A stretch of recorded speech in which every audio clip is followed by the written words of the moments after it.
reason I asked is because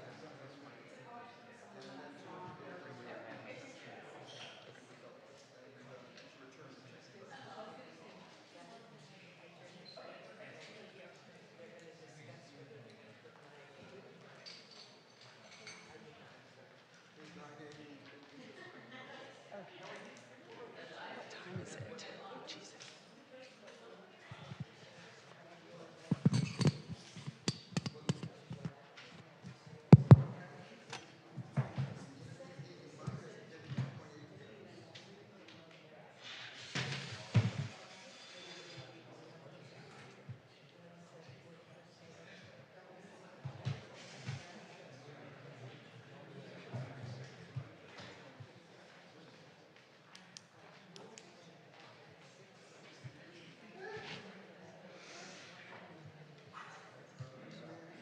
Amazing. Fantastic. Okay. Ooh. Yeah, just lots of people. Nope. All right, we have item 9A. Thanks, Christine.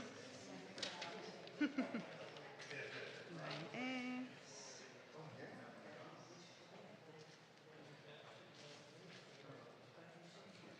8A, 9A, 9A, 9.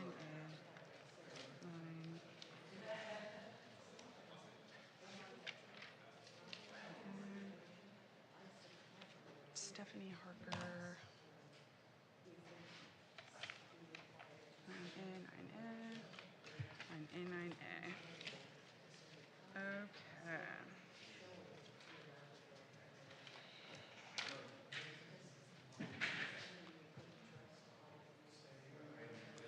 Yes, sorry, thank you. Yeah, good to go. All right, everyone. If I could have your attention, please. My name is Frank Rory. I'm the chair of the Rent Stabilization Commission, and at this time, I would like to call this meeting to order. Today is Thursday, August 14th, 2025, and this is a meeting of the Rent Stabilization Commission for the City of West Hollywood. We would like to begin by acknowledging that the land on which we gather, currently known as the City of West Hollywood, is the occupied, unceded, seized territory of the Gabrielino Tongva and Gabrielino Quiche peoples. If you are able, we're going to do the Pledge of Allegiance, so please stand and repeat after me. I pledge allegiance to the flag of the United States of America and to the republic for which it stands, one nation, under God, indivisible, with liberty and justice for all.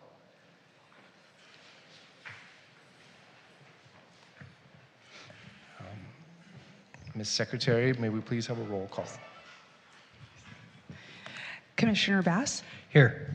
Commissioner Copeland? Here. Commissioner Kerpies? Here. Commissioner McCafferty? Here. Commissioner Topshin? Here. Vice Chair Goldman? Here. Chair Rory? Here. All right, so we have a quorum of 7.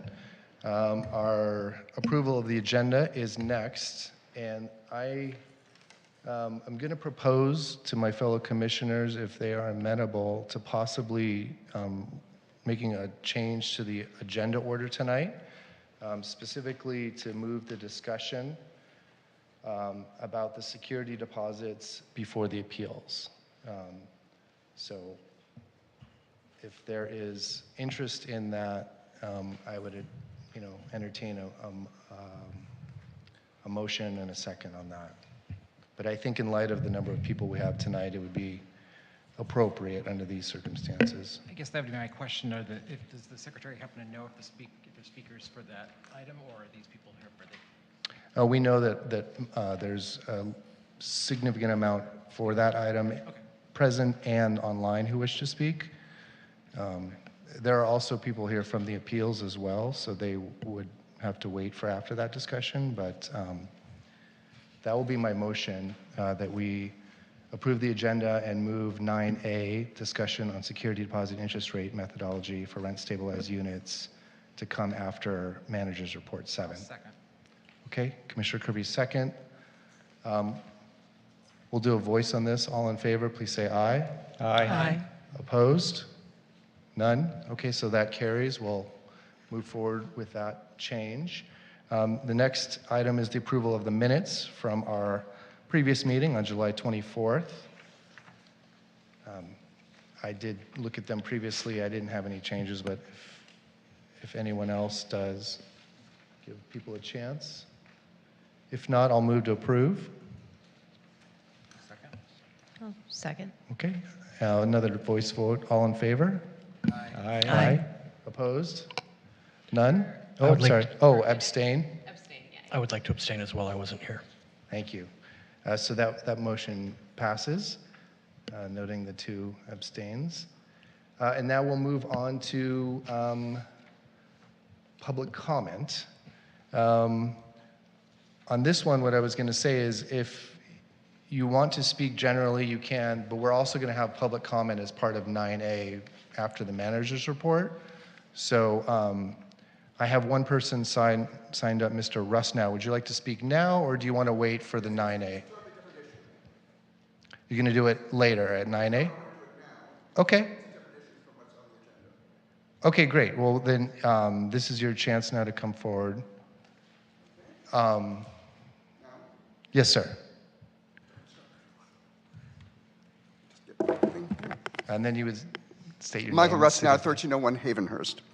I'm here about reforms I deem necessary to the rent control law. From recent experience, my appeals here yielded much greater rewards than granted to me and fellow tenants, lowballed by 2 different hearing examiners and, for the most part, by the staff outside counsel.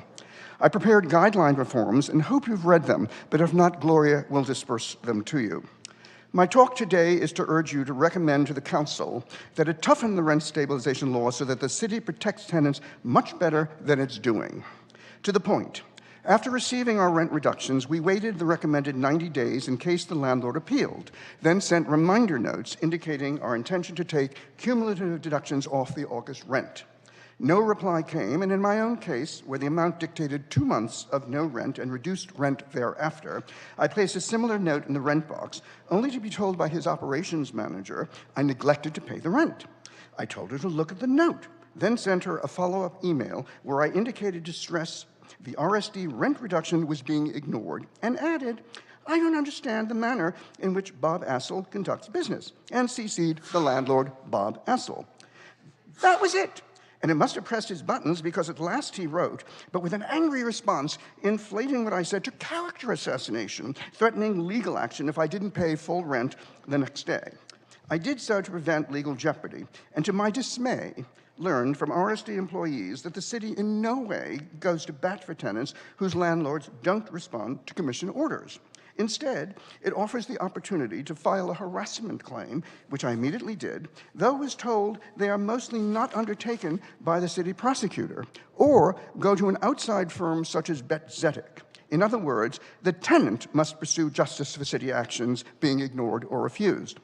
Something is wrong with a system that is essentially toothless.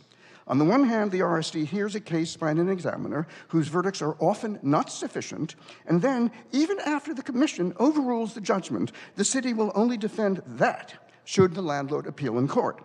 But if the landlord doesn't do so and ignores or refuses the reduction, the tenant is left to fight for him or herself. I was able to counter my landlord's excessive reply to me, and he later accepted my rent calculations, and I withdrew the harassment charge. But what about tenants less inclined to force this issue? This commission should know that at our recent tenants meeting, we learned 4 tenants didn't take the reduction for fear of antagonizing the landlord, and would only do so if he assured them in writing of his assent. What of other tenants who never even attempt rent reductions, or if they do so and it's a small judgment, they don't appeal? The city should be more protective of renters at all phases of requests for maintenance, mandated maintenance. As it is now, the city gives lip service, but not serious support, and the law should be strengthened so it may do so. And I will now hear any comments and applause or whatever, and I'm finished. Thank you. Thank you, sir. We don't do comments, but I appreciate you speaking No, I tonight. do, and she will give you the recommendations for the guidelines. She's going to email them to you, okay? Thank you so much. Appreciate that. Okay, that's going to close general public. Do we have another speaker form for general? If it's for 9A, that's going to be its own. Okay, why don't you come up, Ms. Harker?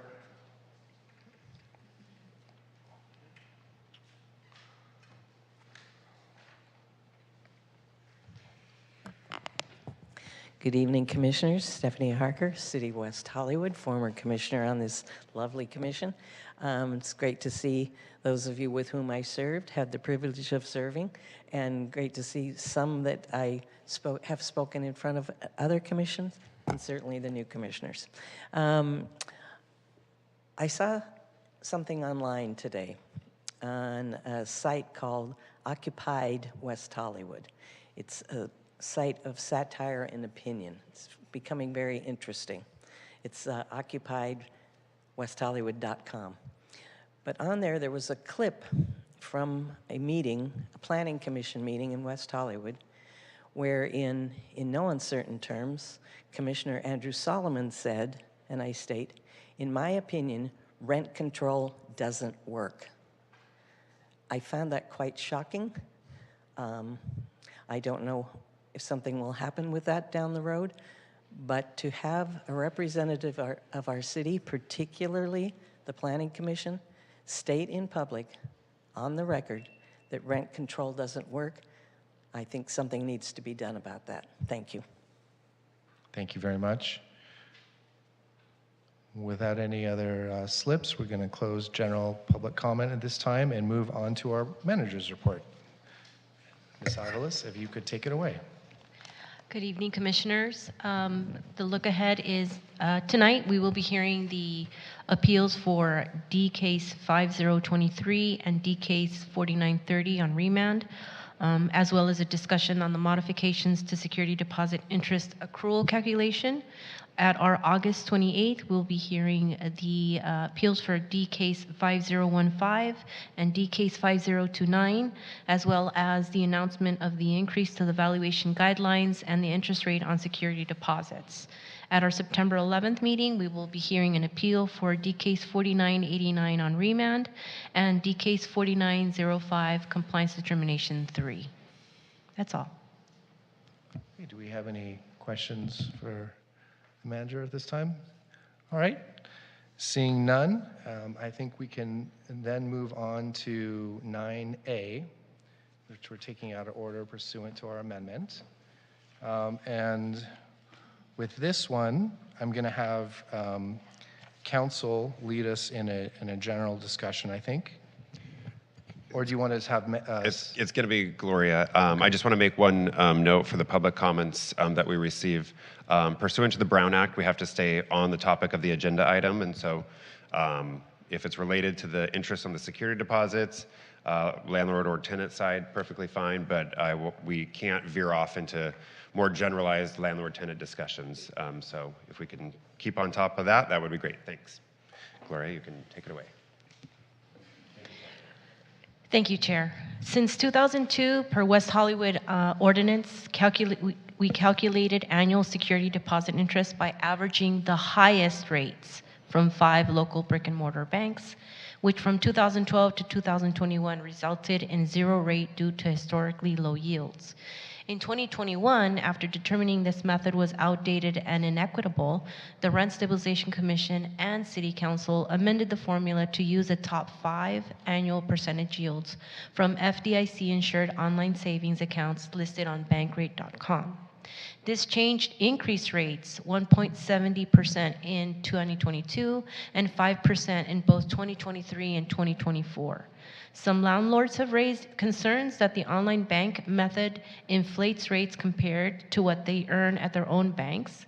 In April of 2025, the Commission voted to revisit the formula and directed staff to conduct community outreach. Public input will be heard at this meeting with opportunities to comment in person, via Zoom, or in writing. The current annual percentage yields at local banks remain at 0.01%, while the top 5 online banks range from 4% to 4.66%. The Commission aims to ensure the methodology remains fair, accurate, and practical for both tenants and landlords. Thank you. Okay. I'm sure we'll have some questions, perhaps. Just, Chair, good evening, Ms. Aviles. When you said the system whether used before is considered outdated, what did you mean by that? People are tending to use online banking more often than the brick and mortar banks. Oh, okay, all right, thank you. Commissioner Copeland? Yeah, I have a question for staff or for legal. Do we currently have any type of requirement that tenants' security deposits be held in a separate account, not into a commingled personal checking or savings account or a business trust account? Do we have any type of regulations about these deposits? No. No, not currently. There was some litigation I see in our notes that this used to be according to the 6-month CD rates, and there was some sort of litigation back in 2001, so they changed it to the passbook savings account numbers. Is there anything that would preclude us now from including in the calculations any brick and mortar CD 12-month rate, since we have a 12-month lease minimum? Do we know that? I don't. I will look at it right now, and through your discussion, I'll let you know. Sorry. I will look at that now, and I will give them an answer during this meeting. If you have more, Commissioner Copeland. Otherwise, I see Commissioner Topchin. There was one. Well, it's concerning security deposits, but it's not the interest rate, so I'm not sure if you want to know about the new state law that, as of July 2025, requires that landlords photograph units as they're in the beginning of the occupancy, and then at the end do a walkthrough before 2 weeks. That's a new law that started in July, correct? To give the opportunity with the security deposit to correct any. That is correct. So that would yes. apply here as well as of July? It's a state law, but if they have a contract in place already, it's on a rolling basis. So they So- obviously couldn't have taken So it would photos. be from new contracts? Correct, new tenancies. Okay, that's it for me right now. Thank you, Chair. Thank you. Commissioner Topchin? Yeah, I wanted to, I don't know if you, Mr. Mars or Ms. Aviles, can you elaborate a little bit more on how the other jurisdictions, specifically City of Los Angeles and City of Santa Monica, do their calculations on the interest of the security deposit?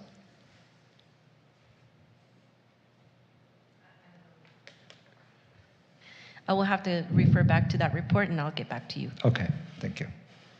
I'll let you know, a lot of cities don't actually require it. I don't know those specific, but West Hollywood is rare in providing the interest on the security deposit back to the tenants. So we can look at Santa Monica and LA specifically, but in the state of California, most do not. Thank you. Commissioner Bass?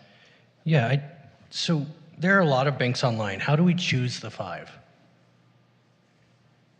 When we looked at bankrate.com, we looked at the highest APYs, and Okay. that's where we, because that's what the ordinance indicates, it has to be the top 5. Okay, thank you. And I just want to, Ms. Harker, I just want to let you know that the camera in the back of the room can see your phone screen, so if you're typing anything that is something that you don't want the public to see, just wanted you to know we can see that in our screen. I wanted you to know it's your privacy. Thanks.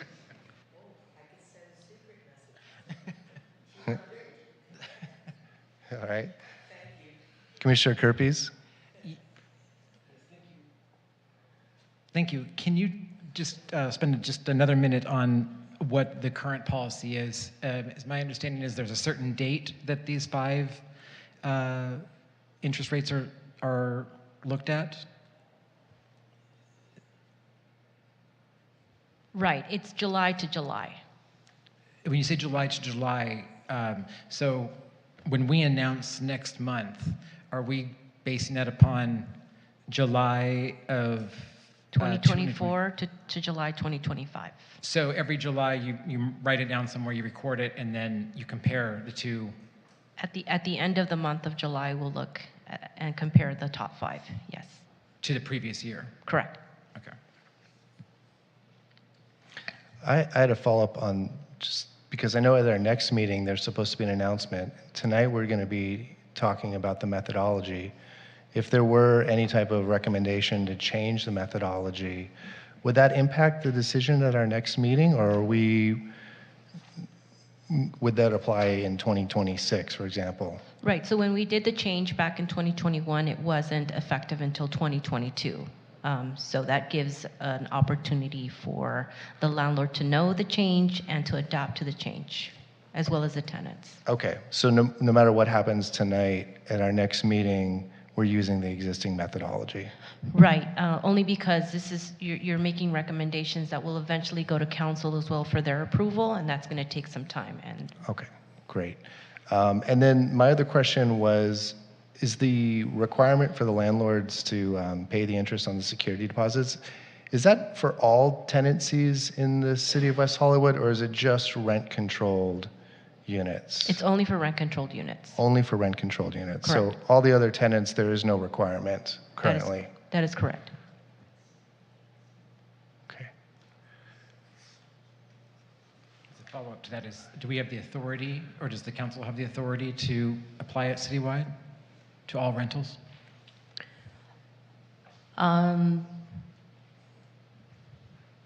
Tentatively, yes. I can't legally think of a reason that would prevent it, but it's couched in our rent stabilization ordinance. We do have more power to regulate rent stabilized properties, but I'll report back if I find something different, but I believe we could extend it across the city. Thank you. Okay, I think we might have exhausted the commissioner questions for the time being, which leads us to public comments related to this item. And so for this, I'm going to turn it over to Madam Secretary. There are a number of people who I know are in person wanting to speak, and there are some online, so please everyone be patient. Please also remember council's requests, and I'll reiterate it as well. Please try to stay on topic for this issue about security deposits and the interest rates that affect them, and try to refrain from other comments generally about rent control or rent stabilized units. But with that, I'll leave it to Madam Secretary to take over this portion. Oh, and remind everyone how long they have to speak. Is it 2 minutes or 3? It's 3 minutes. 3 minutes apiece, okay.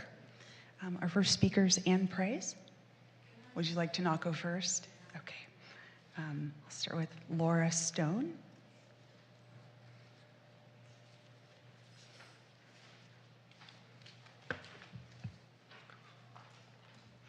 Hi, good evening, commissioners. Thank you so much for giving us this opportunity to speak on this topic. Do I need to say something else? You could just say your name and city of residence. Laura Stone. And if you move the mic real close, everyone can hear. It Okay, helps. great. Sorry about that. No worries. So I live in the city of Santa Monica, but I have a home that I used to live in the city of West Hollywood. And after I moved out of it, I rented it. And it's got 2 units, and I rent it as one place. But, and I've been renting it for quite a while, and I had a very bad experience with this situation, because I always would take the security deposit and put it in a separate account. Put it in a savings account at my brick and mortar bank, and it would stay in that account until the person moved out. And then whatever interest was in there, if there were no issues with returning the security deposit, they would get everything, including whatever the interest was. So obviously this law changed somewhat. The tenant brought it to my attention. This is a former tenant. They brought it to my attention 2 years ago and said, this is how much money you owe me. And it was quite a large sum. And so I was like, okay. I checked the law. I said, all right. So I paid them. And long story short, I gave them a portion of their security deposit back because I really felt like I was going to be losing money at the end of this situation. And then I took the rest of it and I put it into a CD so that I could actually get somewhere near the percentage that the city of West Hollywood was charging. And then they gave me notice. So they moved out in September. It didn't mature until March. As it was, they moved out. They didn't pay their last month's rent. So because I had already given them part of their security deposit back, I was left completely not paid. And then they also had done some damage and obviously had to pay for all of that too. So I only have this one place. And I know that there are other things in rent stabilization where if you have less than a certain amount of units, then you may have an exception. I also want you to know, because I really appreciate the questions that you asked, is that I called and said, what banks are you using to calculate this amount? And whoever answered at Rent Stabilization gave me 5 banks. I called each one of these banks to find out if they had in fact paid that amount of interest during that time period. And not one of them, and I'm sorry, I had their names and the amount of money that they actually paid in interest, what we're giving 5%. So if you're just looking on bank rate and you're not actually calling to find out if you can make that amount of money, there's all different kinds of things. They advertise this amount of money, but that may not be. Like, for instance, I did just research in the parking lot waiting for this meeting, and there was this one, Vero Bank. It requires, it's one of the highest APY. That's and your time. I beg your pardon? That's your time. If you want to just finish your sentence there, and then you. Okay, it says $1,000 monthly, they'll give you 5% APY, but for any balance over 5,000, it goes down to 2.5 APY. So perhaps we can look at those types of things, but I don't think I should be penalized for actually using a brick and mortar bank. Thank you so much for listening. Thank you.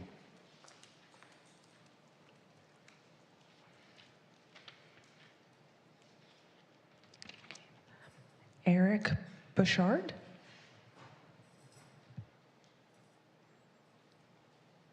Just move it close and name city of residence, and you have your 3 minutes. Okay. Eric Bouchard, City of Residence, West Hollywood. Thank you for taking up this topic. I think it was about a year ago this time, actually, that I came here and spoke at public comment about this specific issue. A lot of the concerns that she just raised are exactly the same that I've had. I own a duplex here with one tenant, and the way that the rates are being established right now creates a game that every year I have to open and close accounts trying to chase the highest rates. And these rates that the city is claiming are achievable are not achievable because of some of these conditions that the banks have. Also, the rates fluctuate over the course of the year. So for instance, the account that I opened this past year that I moved the money into that had one of the highest rates that I could find, when I opened the account, it was 4.57%. When I looked at the statement in Q1, that rate had adjusted to 4.3%, and the rate on Q2 had adjusted to 4.28%. The current rate is 3.8%, and so again, if at the end of the year I'm forced to pay out 5% on the security deposit, I'm ending up eating a loss and having to pay that out of pocket. Just as I have additional time, I will just kind of restate my statement. I had initially emailed Yasmin about this topic, and when I did, I wrote to her. It looks like it was around this time last year that you announced the interest rate for 2023. I was hoping to connect with you regarding how the rate was established. You know, we discussed the banks at the time were Popular Direct, Tab Bank, Salem 5 Direct, Valley Direct, and Dollar Savings Direct. These are not major banks, and most people in West Hollywood probably do not bank at them at all. You know, we discussed further just some of these positions in terms of the rates that, you know, were achievable. And just not to bore everyone with this long email, at the time, my suggestions were, you know, if we could use the national savings account average rate, which is fair. I mean, I will say it's very low though, so we can do better than that for tenants. Or use the average from banks located within the city of West Hollywood, or remove the burden from the landlords and put it on tenants to just dictate to the landlord which bank they would like to have their money held in, and that's the account that we can open for them. That way that it's in the tenant's control to find the bank that has the highest rate. Thank you. Thank you, sir. Jacob Pompey.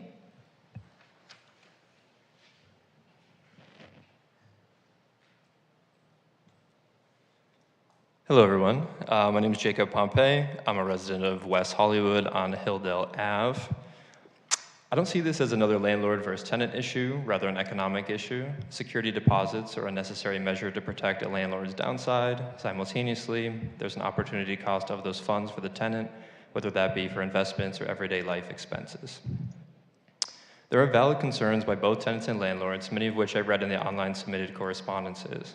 I don't view this as an all or nothing issue, rather suggesting a compromise can be found that acknowledges the opportunity cost of those funds and the realities of interest opportunities for landlords. Taking an average as a bank interest rates is a fine place to start, but does not accurately take into account the spread of interest rates available for landlords and the possible hoops to jump through to invest in these online banks, many of whose rates may be boosted fintech promos. A suggestion was made to only pay the rate that landlords receive on that money. However, it would be impossible to audit all landlords, especially when funds are likely commingled in savings or investment accounts. My suggestion in this moment would be to peg to a short-term T-bill, such as the 3-month rate, and average it for the year.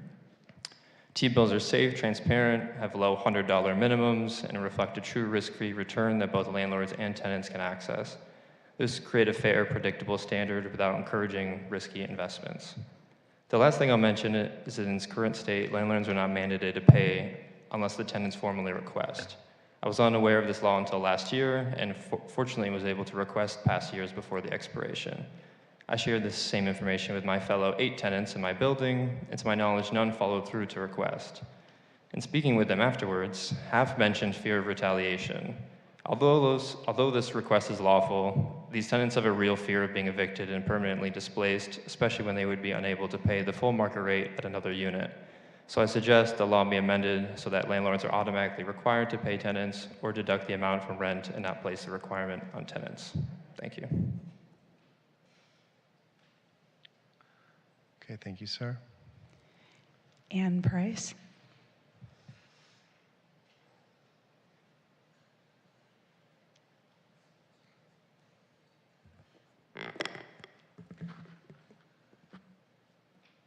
Good evening. My name is Ann Price. I'm not very good at public speaking. I'm an award-winning software entrepreneur. I tell you this because I'm going to talk about online banks, so I want you to know that I'm not a dinosaur. After 37 years in the software business, I was diagnosed with cancer. So I thank God I am cancer. It's under control. But I quit my job to deal with it. And I took my life savings and bought a 10-unit building in West Hollywood on Genesee. I renovated it, and I am an exceptional landlord.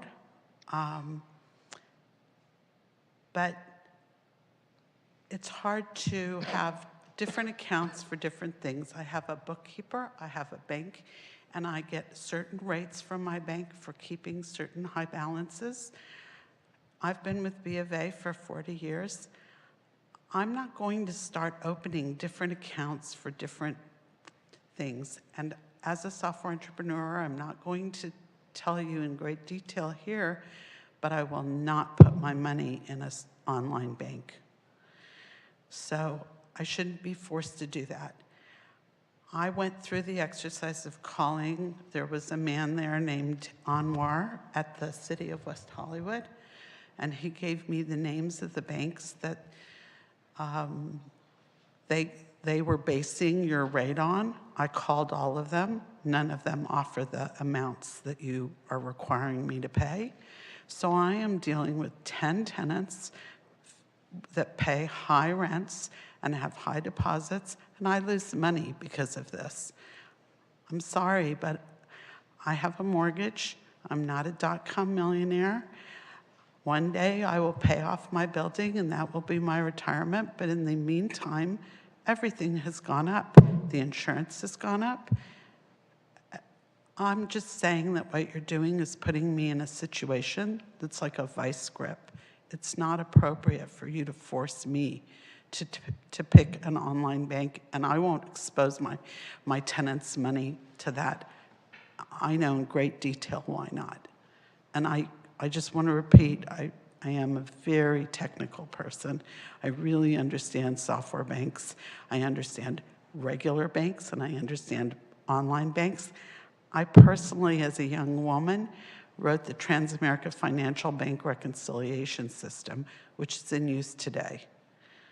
So this is just not, it's not viable. I'm losing money because of this rule. I comply, but it's really grossly inappropriate. And I That's say your that time. I say that respectfully to you because I know none of you. Anyway, thank you. Thank you, Ms. Price. Appreciate your time. Kathy Blevis.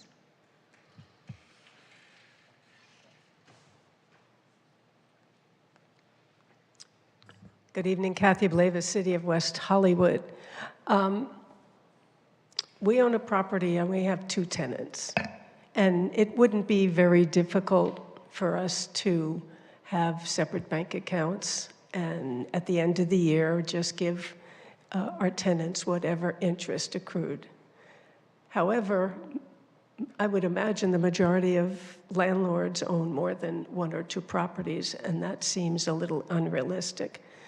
I agree with everyone that spoke this evening, but in terms of choosing, if it comes down to choosing 5 banks, you know, we're always encouraged in West Hollywood to shop locally.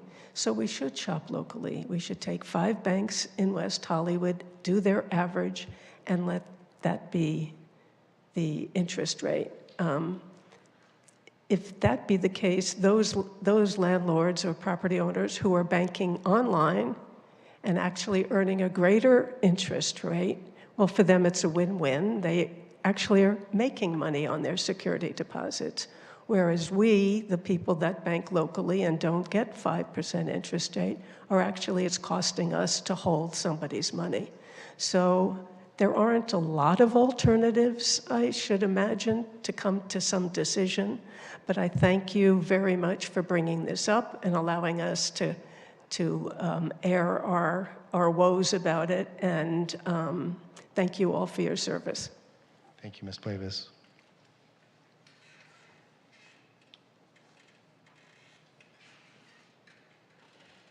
Stephanie Harker.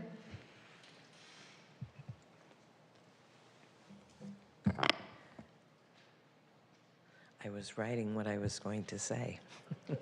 Stephanie Harker, City of West Hollywood. By which method was it ascertained that, quote, most landlords use online banks? There's a clear distinction between an online bank and online banking. I hazard a guess that not a lot of people are using an online bank with no brick and mortar backing of it. For instance, Citibank, you can bank online, but that is not an online bank. I just wanted to figure out how they picked the online banks. I find it a clear detriment to the landlords to require more interest than they are actually earning on the amounts that is held in their accounts. I have one suggestion that perhaps the landlord could be required to send a copy of the bank statement showing the exact amount of interest along with the check for the refund. It should not become an expense for landlords to refund more interest than is actually earned. In the same manner that the landlord is required to fill out a form when the rent is increased each year, showing the new MAR, the maximum allowable rent, and the current $6 pass-through. If anyone is a renter, you've received one of those when your rent is becoming due. Perhaps the city could have a separate form for the interest owed accompanied by the check with the rent due. When I get mine from my landlord, I see the amount of rent, the percentage it's been increased by, and then I see the $6 pass-through, and then I see the total rent. So perhaps that would be a way to, otherwise, you know, if you have 5,000 landlords and they each use a different bank, it might be difficult to do that. But again, if there was a form that was required the same way as the MAR, I think that might be a possibility. Thank you. I'm sure you'll figure it out. Hopefully we will. Thank you, Ms. Harker.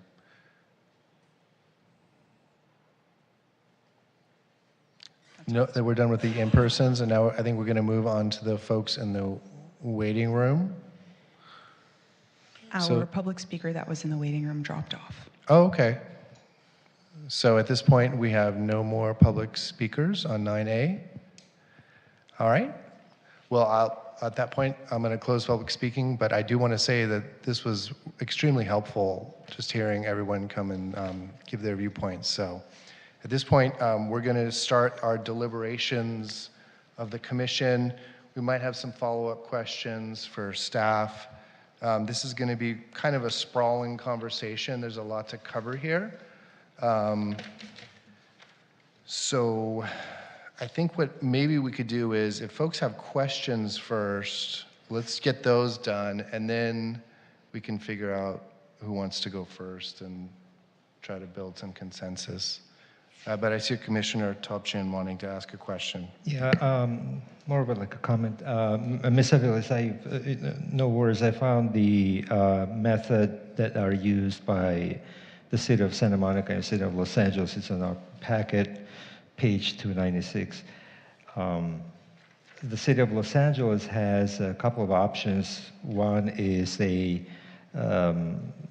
calculated based on the percentage provided by the local 5 banks, I believe, yeah. Or the second option, which I think it's more reasonable to me, is that pay the tenant the actual amount earned on the security deposit. If the second method is used, the landlord must provide the tenant with a copy of a bank statement indicating the interest earned on their deposit for the year. I think that sounds like a reasonable option that I wish I would like to include in the recommendations that we have here. But that's kind of more of a comment. Thank you. I had one question on the public speakers, just to clarify. Is it true that under our current West Hollywood ordinance, the tenant has to ask for the interest to be returned versus it being an automatic requirement? So we notify tenants at the end of the year or beginning of the year. And for example, at the end of this year, December, late December or early January, in the newsletter, we notify the tenants and the landlords what the interest rate is for security deposits, and we include an insert, and it's a letter that either the landlord or the tenant can use, and the letter would indicate, for example, if the landlord is using it, they give the tenant an option of either we will pay you the interest on the security deposit, or you can deduct it from your rent or your February rent. If the landlord does not pay the interest rate by the end of January, then the tenant can use that same letter and check off, I'm the tenant, I will be deducting the interest rate from my rent in February or any other month within that calendar year.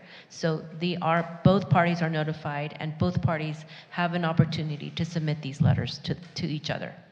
Okay. And Chair, to answer the other part of your question, the code, this is how it reads. On or before January 31st of the following year, the landlord shall make a payment to the tenant. So it's on the landlord to do it, not the tenant to. Okay, so the legal obligation is that it has to be paid, and there's a process ahead of time to try to see, do you want to do it as a deduction or at the end? But the obligation is there one way or the other. Chair, in a real life situation in my tenancy, I didn't know about this requirement when I moved to the city of West Hollywood until I received a check in the mail. And when the Beaumont Company managed my building, I got a check in the mail with the form and said, this is it. And that was before all those years of zero. The last time it was like 0.1% or something small. It was like $20 check or something like that. I was thrilled. It was zero for a bunch of years. My building sold, and a new property management company, the MF Property Management, came in 2019, and since then, they've not done anything. I've not gotten a check in the mail or anything like that. And when I've reached out to the landlord via email and then with a written letter from the city's form and said, here's what's owed to me, they've never even acknowledged, and the online portal still shows that I'm in deficit for that amount, even though I know I'm on solid ground not paying it. So I really think it matters who the property management is. There's some really good ones, I gave an example, and some bad ones, like the one that I have now, that just didn't even acknowledge that I sent them the letter. So that's a real life example, I think, to what you were just talking about, just from my own personal experience. Has anyone, just to follow up on that, has anyone ever gotten a 1099 from their landlord at the end of the year for the interest that got paid out? Because that was what would happen to me. I would get the interest. This was years ago before 9/11, and you could actually get 5%. And she would cut me the check at the end of the year, which was very nice. And then in January, I'd get the 1099 for it. So there was a little bit of a tax consequence actually from an administrator, but Was it based upon the amount? Was it a high amount or? I think, I don't know what her accountant was telling her, but we would then have to report that. So then it became kind of like a double-edged thing. But Commissioner McCafferty, I saw you raising your hand. Yeah, I had a question about the conversation that was happening. Microphone. So if, let's say I'm just concerned about people watching this discussion now being like, oh, I haven't gotten a check in ever. What's the expiration of getting that backdated, or it has to be within the calendar year? You can ask for it. Yeah, so it has to be within the calendar year. If you haven't gotten paid, you can go to small claims court and ask for at least 3 years worth, and that's just based on the California statute of limitations. I'm going to give a couple thoughts on forks in the road that I think we might have to cover, and then maybe people can dive into some of these more detailed questions. So in trying to get my head around all this, one suggestion from staff is that we no longer have this requirement that the security deposits have to be paid, interest on security has to be paid back to the tenant. A lot of cities don't do it. We are kind of a rare exception for that. There might be pros and cons both ways on that, but I think that's one topic I'd like my fellow commissioners to address or weigh in on. And then I think beyond that would be if there is going to be a requirement, what folks feel about how we should potentially set the rate. And we've heard a couple different possibilities on that. One ranging from it just being the actual interest that's accrued, and there's maybe modeled after the LA City ordinance, where you just show what the rate was, you multiply it by the security deposit, and that way the landlord isn't in any type of a deficit. Or if folks feel like we should just keep it at the bank rate. I mean, obviously that was done because those are higher rates, and we want to try to give as much back to our, renters in this city as possible. I think there was also maybe this desire to return to what interest rates used to be. You used to be able to walk into a bank and get a savings account for 5%. Those days seem to be long gone. So there's that. And then I guess if anyone has any other additional thoughts on where they would want potentially, or what to recommend to this to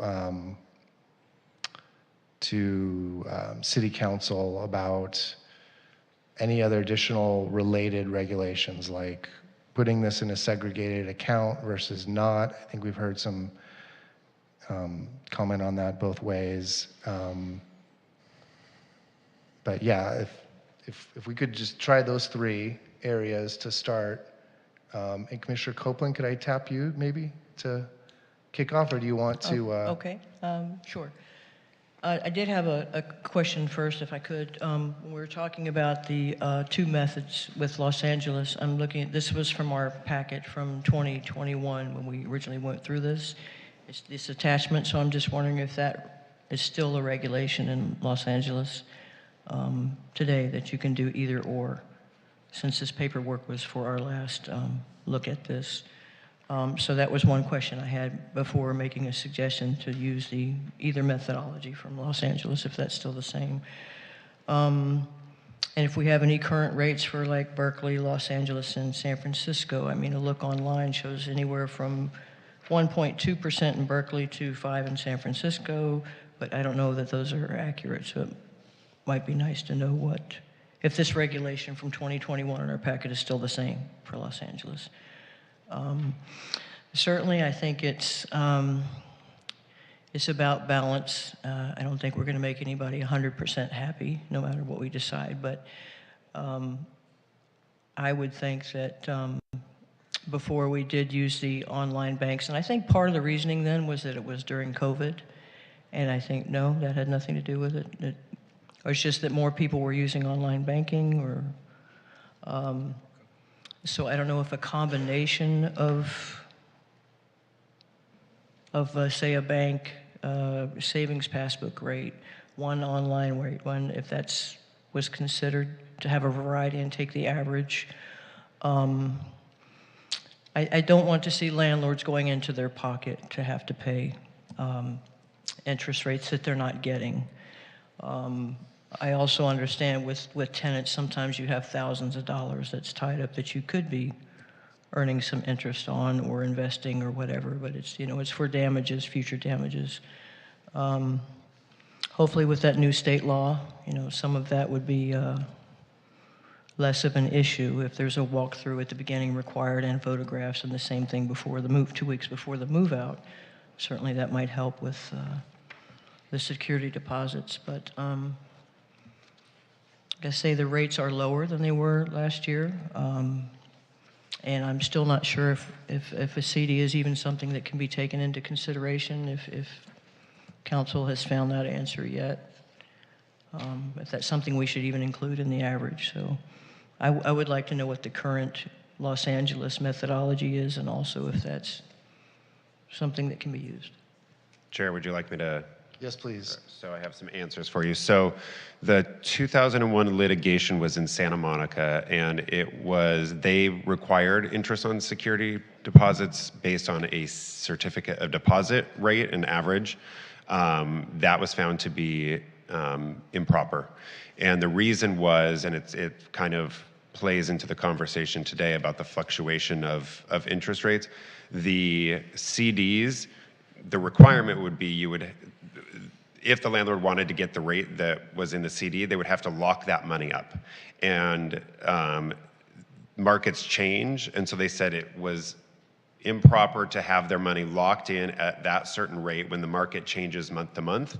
And so by having it with bank accounts, that money's not locked up, and they're free to port their money somewhere else if they do want to get those other interest rates. But in a CD, usually, you get a 1 year or a 5 year, and that was improper, and it held the deposit, even though it's not the landlord's money technically, it is in their control, so it was an improper taking.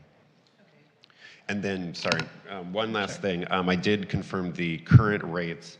Los Angeles is 4.32%, or, as noted in your packet, the rate of their own bank account if it charges interest. Berkeley is 1.2%, and SF is 5.0. So those figures are correct. Okay. They are current as of this moment. Okay, so the reasoning behind the CD consideration is, as you said, that we could lock one in for 12 months now at 5%, but after that 12 months, that could drop to 3 or 2 or so. Meanwhile, you're locked in with, for an entire year at least, paying that rate. So that explains that for me. Thank you, Council. Okay. Thank you, Chair. I'm going to mull that over a little bit while someone else has a turn to speak. Thank you. Commissioner Kerpes, could I call on you next? Sure. So I want to preface all of my comments on the fact that I don't want to do anything tonight that's going to do anything that doesn't allow the tenant to get the maximum amount of money that anyone would be able to get for their X amount of dollars deposited. So the reason I was okay with bringing this back for reconsideration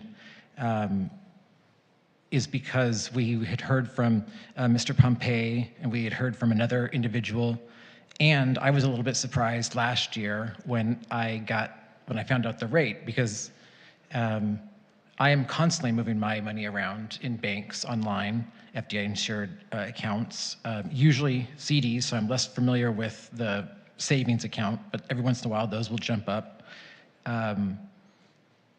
but I was a little surprised last year when it was 5%, I think is what it was, and that was slightly higher than what I could find when I moved my money all around.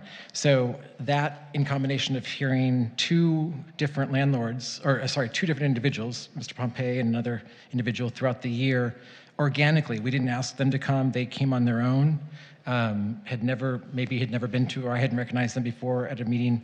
They came and they told us about this issue, so I thought it was something we should definitely look into. But at the end of the day, I want to make sure that, Ms. Blavis said it tonight when she was speaking. She used the phrase, hold somebody's money. That's exactly what the landlord is doing. They're holding somebody else's money. I know that it's a common practice. I'm not saying that they shouldn't do that, but they're holding that money for their own protection. But the tenant should be able to use it. If I could wave a magic wand and it was an ideal world, I would say, let's set up a system where, yes, the money is there and only the landlord can take it out if it's needed because of repairs or anything like that, whatever the deposits may be used for.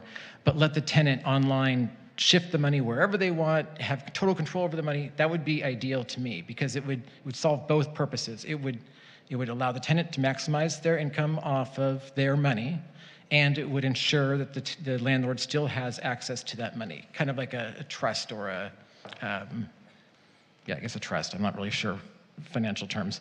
But that's an ideal world. I know that's not workable here. I know that there are multiple tenants. But at the end of the day, from what I'm hearing here, I don't want to rehash what we've talked about in the past about to me, it doesn't matter what the amount is in LA if they're still using that formula. Because we didn't like it back then, I don't like it today. If it's a different formula, then yeah, let's look at it. I'm open to new ideas. But based upon what I'm hearing right now, I'm a little scared that we're even reopening this now at this point, because at the end of the night, I want to find a fair way that that landlords are not being hurt, but at the same time, I don't want them to just be on autopilot or just ignore this money and forget the fact that this is not their money. This is money that is owed or that belongs to the tenant. They're temporarily holding this money for that individual. So I want to try to get to the point where we're trying to find that balance that is maximizing my ability to make as much money as I can while also protecting the landlord. Very good. Okay. Commissioner Bass. Thank you, Chair. First thing I'd like to say is I've been serving here for about 3 years now, and this is the largest crowd we've ever had. And so I just really appreciate everybody who showed up, and I've read all of the comments submitted in writing. I appreciate a lot of what was said. I appreciate everybody who contributed. And I appreciate that staff did so much outreach on this because it's such an important issue that I feel like too few of our tenants and landlords know about, and this raises that issue. Probably mostly with people who already knew about it, but I hopefully beyond that. So I want to start with just my gratitude for everybody who weighed in because it helps us make a better decision. I think the thing for me that I saw as a through line in the comments that I read and I heard tonight is that it is hard for landlords to know where to go, what to do with this money, and it's a moving target. And so although I agree with a lot with what Commissioner Kirby said, I would like to find some sort of more predictable way so that it's not always a moving target.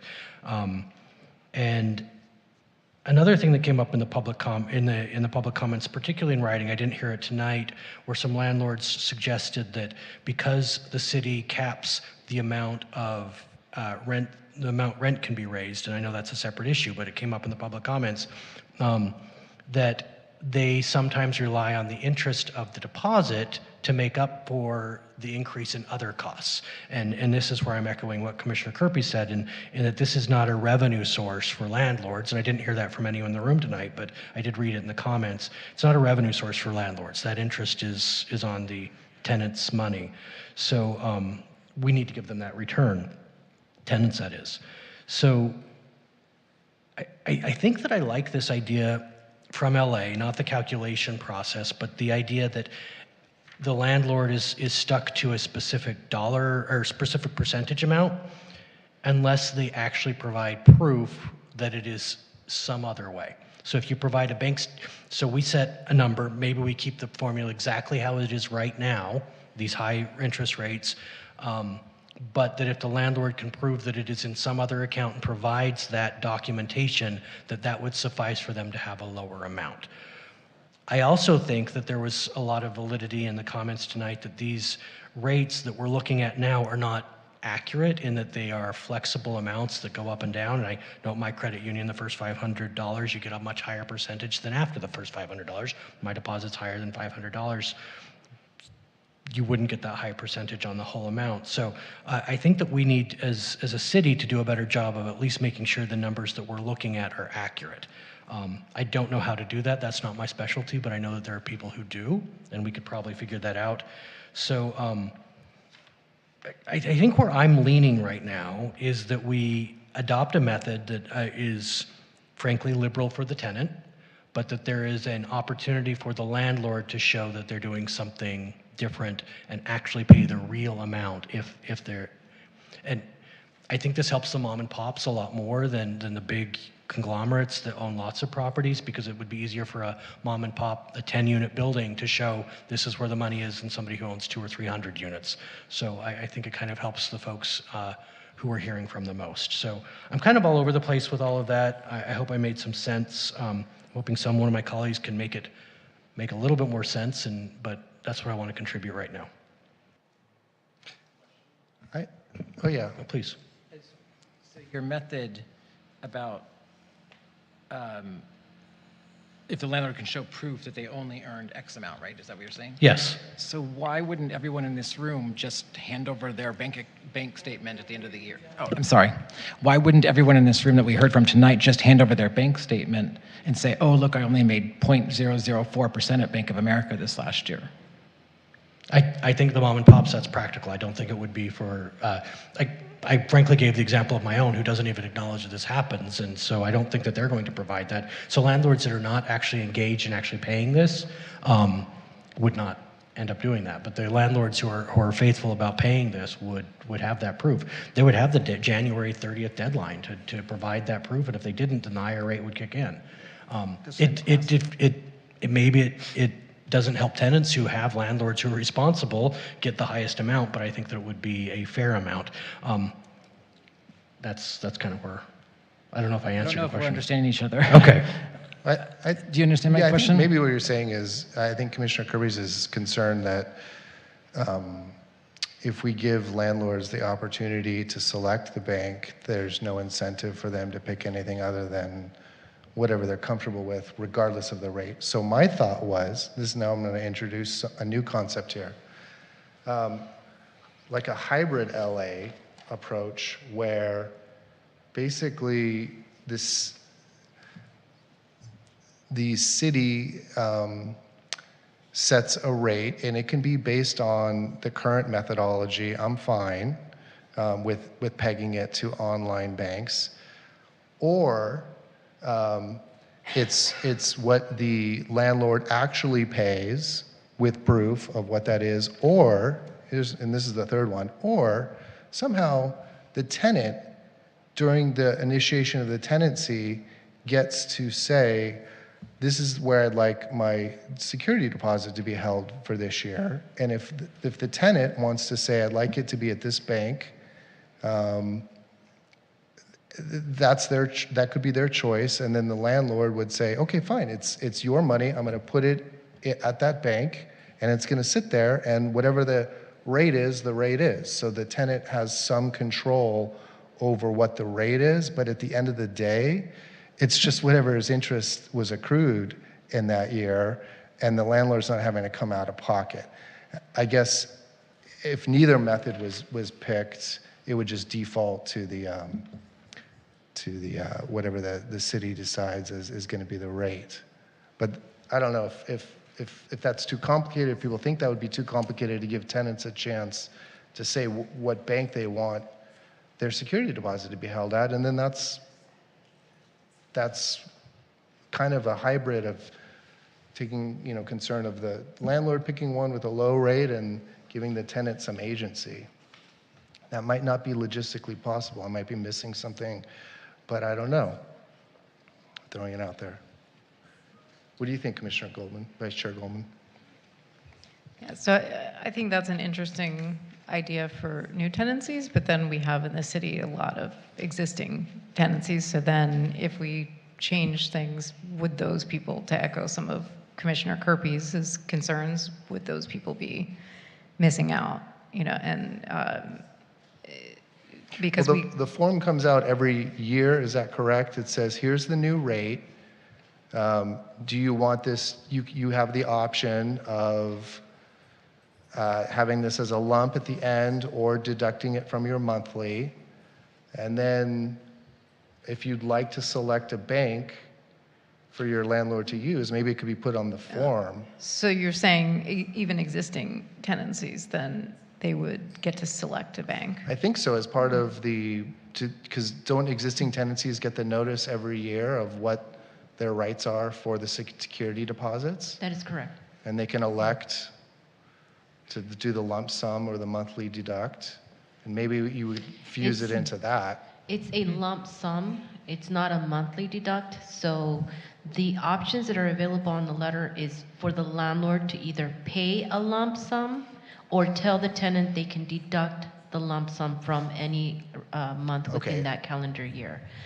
The tenant only has the option to say, because you didn't pay me by January 31st, I will be deducting the lump sum from my rent, from, I don't know, February, March, but it has to be within that calendar year. Okay. I stand corrected on that. Thank you. Commissioner Copeland? I had a question. I think most of the concerns that we've had certainly have been from landlords who own smaller properties. And I don't know, is this something that exception could be made for a property up to a certain number of units, like the smaller properties? Okay, using that methodology rather than the annual rate, sort of like LA does, but maybe the alternative would include up to certain numbers of units, because it seems to be that it's the smaller landlords who are quite concerned about this, and more so than someone that has 20, 30, 40, or 100 units and hundreds of thousands of dollars in deposits and so forth. So I don't know if that's something that would be allowed as part of the formula that you suggested or the methodology. Yeah. I would ask council for maybe a thought on that, if you're able to do carve-outs based on unit size or property size. Excuse me, yes, you can. It would require a little bit more work for staff to craft it, because anytime, whether it's with individuals or businesses or anything, when you create a division, you have to have more justification. Obviously, a blank one, but it's certainly doable. We have it in our code. Other cities do for different things. We just have to, when we write the staff report and the resolution and the reasoning for these things, it has to be a little bit more robust. So it's certainly doable and permissible. Thank you. You are welcome. Vice Chair Goldman? I think that's an interesting thought, also given that we heard a lot of folks talk about banking locally. So I think it might make sense if you have a small number of units and you do bank locally, then maybe we can make a provision there so that where you can show, okay, I do bank locally here and I only have X number of units, because it seems like those were the folks that were really speaking out and affected, versus these much larger landlords. They probably don't bank in West Hollywood. I have a question about the local bank discussion. I mean, as far as I know, there's not a West Hollywood credit union. So a local bank would be Wells Fargo, US Bank. And I think that's kind of moot on the banking or shopping or being local for that aspect of it. I think maybe the thought is the local brick and mortar, for people who just come from a worldview, and I share it, where they kind of want to walk into the bank and do their business, and they don't feel comfortable with it being a .com that they've never even gone into. that's how I interpret the law, because I agree with you. These are national global corporations with little branch offices here, so. Yeah, I just wanted to add, I interpreted it as by local, I mean the large branches, I guess, that within West Hollywood that people feel more comfortable using. I think in kind of half a deliberation, half a response to that. I think that's, they have the choice to put the money into a local brick and mortar bank or an online bank just as easily as if the tenant had control of their own money, they could choose an online bank or a brick and mortar bank. So I think the thought process behind it and why I support the current approach and the current formula is just with that concept that, you're holding someone else's money, and the landlord can easily choose these online banks to get that interest rate, and if it's not worth it to them, then they can bank at a brick and mortar bank. But that's your opportunity cost. It's a business decision. And then with the discussion on the tenant choosing the bank or providing the actual interest earned, I think, again, if the landlord provides the actual interest earned and it's a lot less, I don't love that, because again, it's someone else's money, and so you're making that choice, and so the tenant would never choose for the lowest interest rate amount, or you would think, or the choice is there. And then for the tenant to assign a bank, it seems hard to implement, and I would just see this kind of going into a loop. A tenant, what bank do I choose? Let me ask the city. The city gives this list of 5 online banks to give the highest interest rate. They'll choose one of those. And then so that's kind of a horseshoe theory it'll just end right back at the current formula. So that's where I'm leaning. So you're leaning kind of just keep current formula? Yeah. Okay. Could I follow up? Did you have any thoughts on some of the testimony about the current formula rates aren't available when the landlords go to check on those? I mean, because I kind of believed a lot of that testimony, and that was a little bit concerning to me. And through no fault of anyone's, but I mean, these are advertised rates, and when you actually go time to check, that doesn't mean that they're existing. Yeah, that's a good point, and thank you. It got lost in my notes. I also believe the testimonies, but I also trust staff in their expertise and research, and so I think that an aside recommendation will be for staff to kind of dive into those and walk through where they got these numbers and how they did and how they're advertised, because it seems like a case-by-case basis type, but yeah. Commissioner Kerpes? Yeah, so kind of following up and staying along the lines you are of saying, let's stay with the current plan, and focusing on the concerns we heard tonight was this question of, well, city said 5%, I can't find 5% anywhere at any of these 5 banks. So maybe we look a little closer at how whether we average more banks or we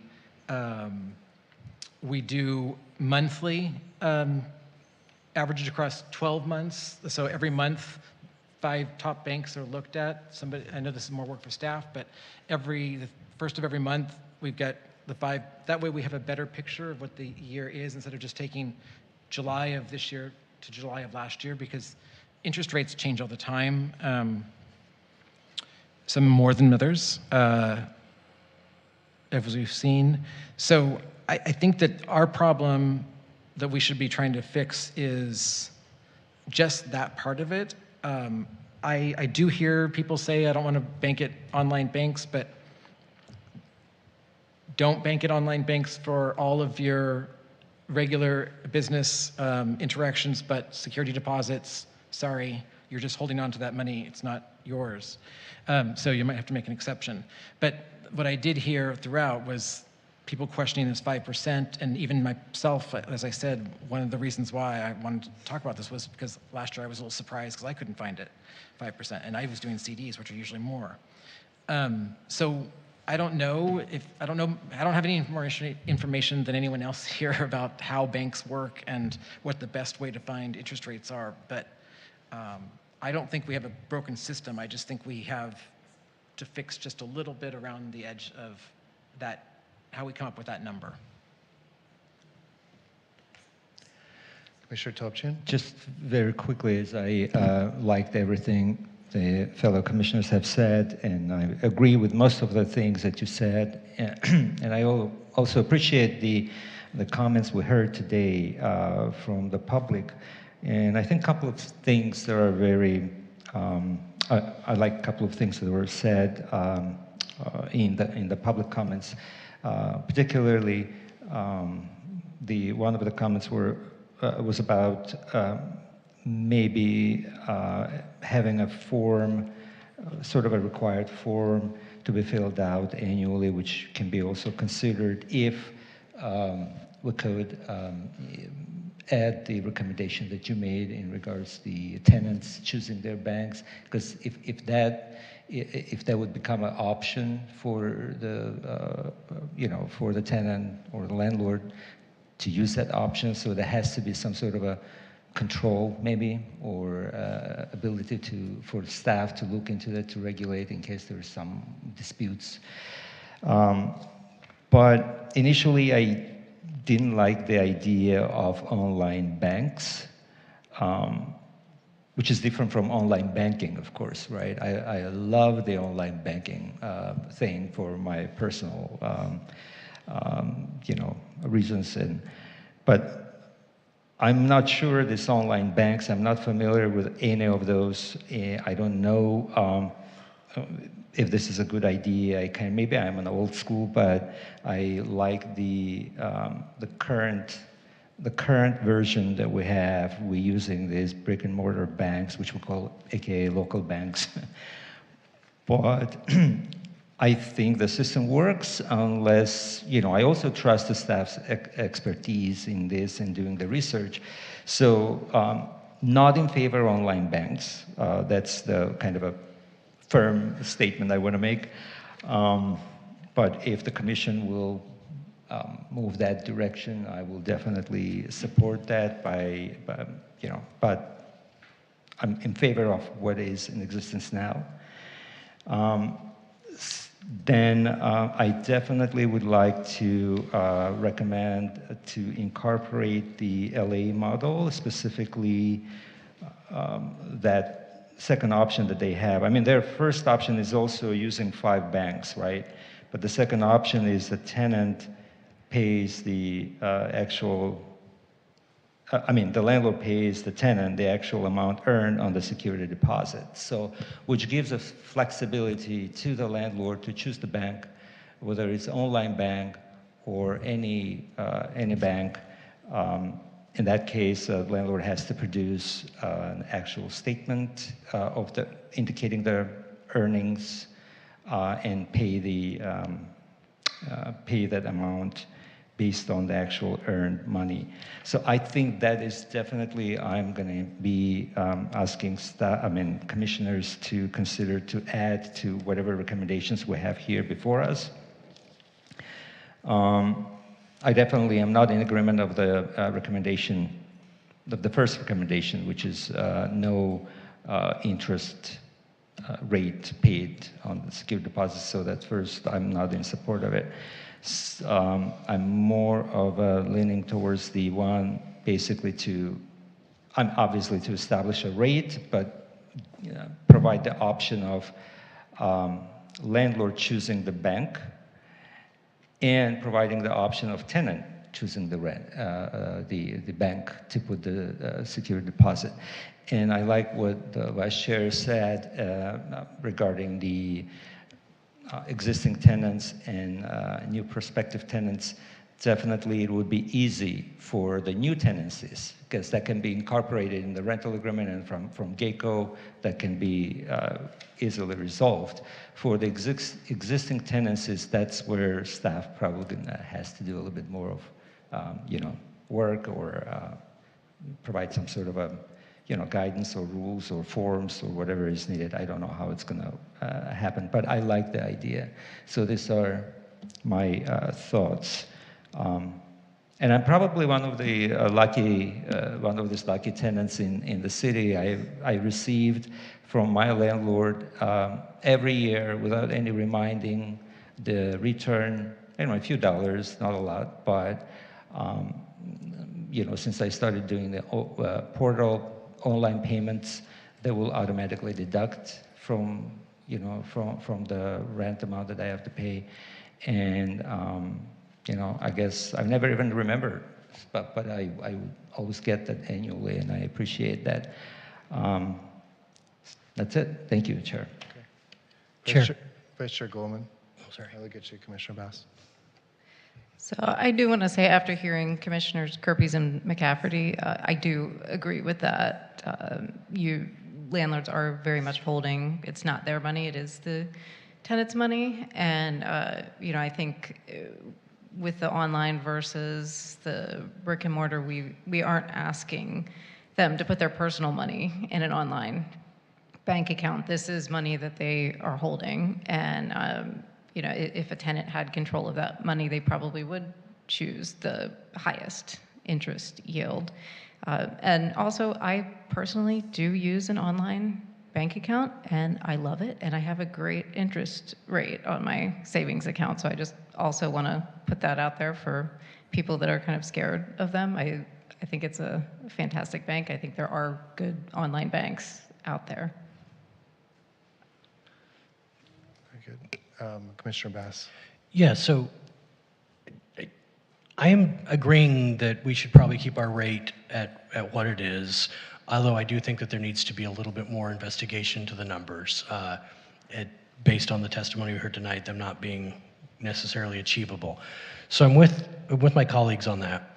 I also originally raised the idea of going to the LA model where they can prove it, and I'm hearing my colleagues say, the chair has said, letting the tenant choose their own bank. And Vice Chair Goldman mentioning about existing tenancies, I'm concerned that we don't want to put landlords in a situation that a tenant can change the bank every single year. So there would need to be some parameters on that. We can't ask the landlords to go chase a new bank account every single year. So maybe there would be a frequency that could happen, but because you live in a unit for 40 years, you can't expect it to stay the same for 40 years necessarily either. So we need to have some conversation around that.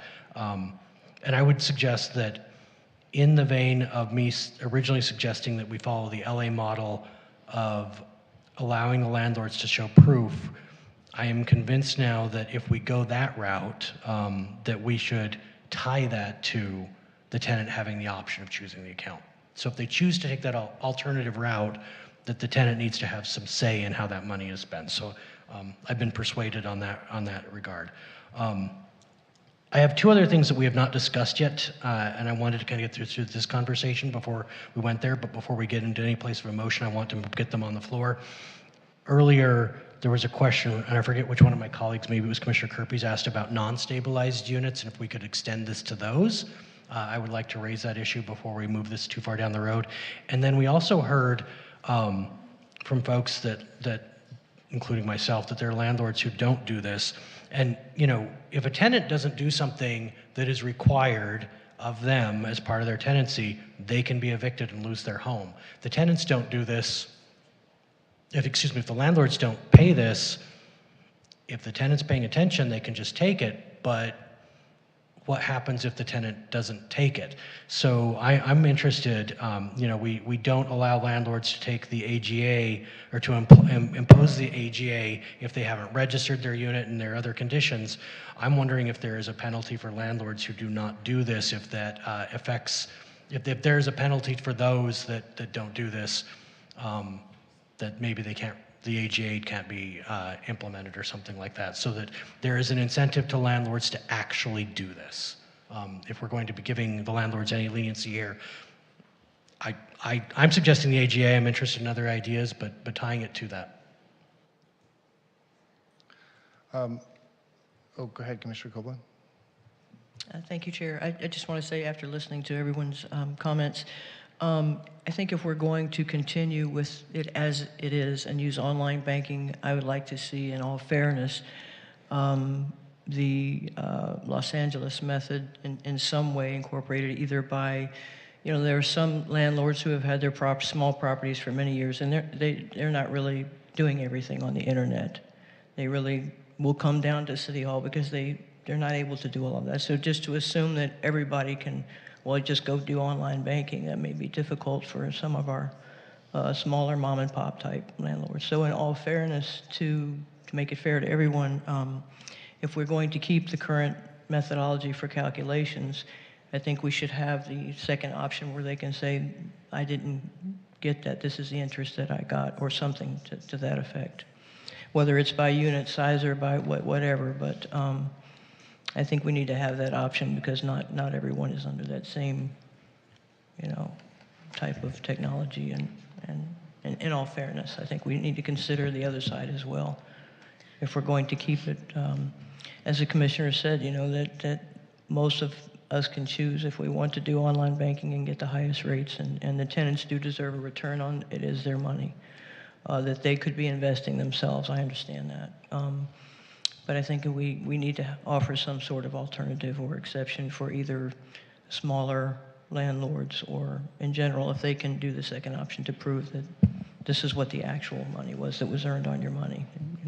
It's not being spent, but it's not, because if you have 2 units, it's a lot different than if you have 20 or 30 or 40, and you're talking about thousands and thousands of dollars. And so I'd just like to see, just to be fair, from everything that we've heard from both sides, if we keep the current methodology, then at least have an alternative for either smaller units or to provide proof that they're not making that kind of money. Chair Rory, I just have a comment. In the interest of time, because we still have a couple more appeals that we need to listen to, I just wanted to let the commission know that we can take the commission's comments into account, all of the comments that have been shared and expressed today, and then come back with additional research to include several options related to interest, the discussion of the practicality of implementing those options, as well as an updated survey of the practices for other rent stabilization cities, and then make a determination at that point. Okay. I think that might be a good idea because I'm starting to dread as a chair how I'm going to get the level of detail for a real recommendation to the city council based on where we're at in the discussion so far. So I kind of like that possible idea, unless commissioners feel like they want to make the recommendation tonight. Chair, if I may, from the legal side of it, I would support the staff's recommendation here. The reason being, based on some of the comments we've heard from the commission and also from the public, I would like to do a little more research on the case that was cited as to some of the more background. And then also to Commissioner Kirby's question, I reviewed whether it can be extended to all. There's nothing that prohibits it in state law or in our code. I obviously have not had time to look at if there's any case law out there, so I'd like that opportunity to do that as well, if possible. That sounds good. I just want to add one thing on the idea of non-rent stabilized units. Part of the reason I asked the question was because I'm definitely in the minority, and I'm not going to push it, but I was open to the idea of removing the requirement altogether because I separate the money from the interest itself, and it's the tenant's money every day of the week, no questions asked, but the interest itself, to me, it's a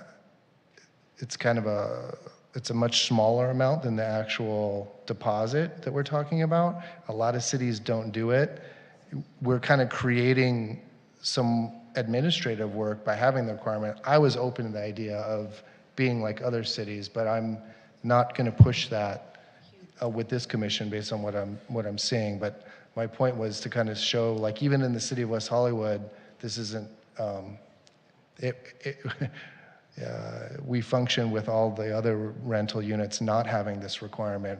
We're doing it for rent control, but I fully understand why people want to keep the requirement in place, and I think that's been a clear consensus tonight. It's just a question of, I like the way Commissioner Kirby's put it, let's tweak it. You know, we don't need to overhaul. I'm not sure that we really want to, I like the idea, but I'm not sure we want to introduce a teeth recommendation to city council in terms of like a penalty and things like that. And I'm not really comfortable with extending it to the non-rent controlled units, but I do think we've had a robust discussion about possible ways to tweak it. I'm hearing that there were at least 4 commissioners who are open to the idea of an LA City type approach, with the landlord being able to prove what the actual interest was, or this idea of the tenant being able to identify where they want the money to go. And I'm sure there's a lot of logistical issues around that staff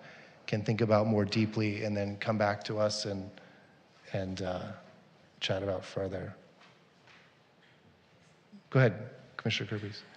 Yeah, I must be very confused about the LA system, because I still don't see it as, I see, let's say if we kept our system and gave the option where they could choose their own bank, again, I'm back to the point where everyone in this room would continue business as they do it. Right. And that's why the third option was in there for the tenant to be able to pick where they want the money to go. Oh yeah, no, I that's kind of like what I was saying earlier with my waving my wand. I just think that's a huge burden on the landlords that every year, because I don't think, me personally, I would not want to limit it if we're going to let them choose.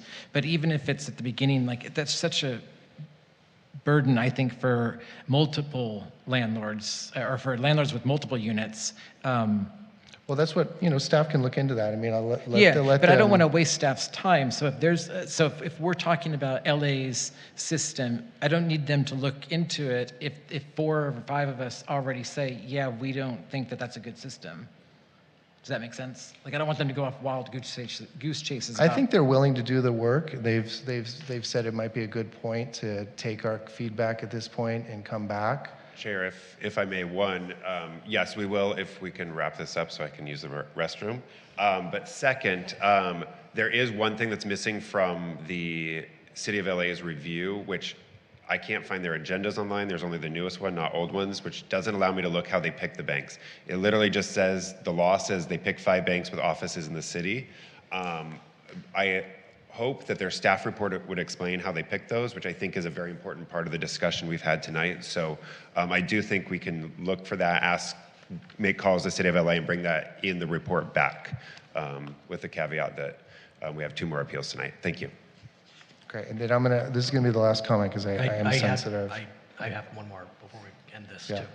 And that is, I raised the issue of tying a penalty to not doing this, and I've heard the chair voice an opposition position on that. In the vein of Commissioner Kirby's not wanting to waste staff's time, is there any appetite from the other 5 of you to tie a penalty to landlords for not doing this so that staff knows whether to go down that road or not?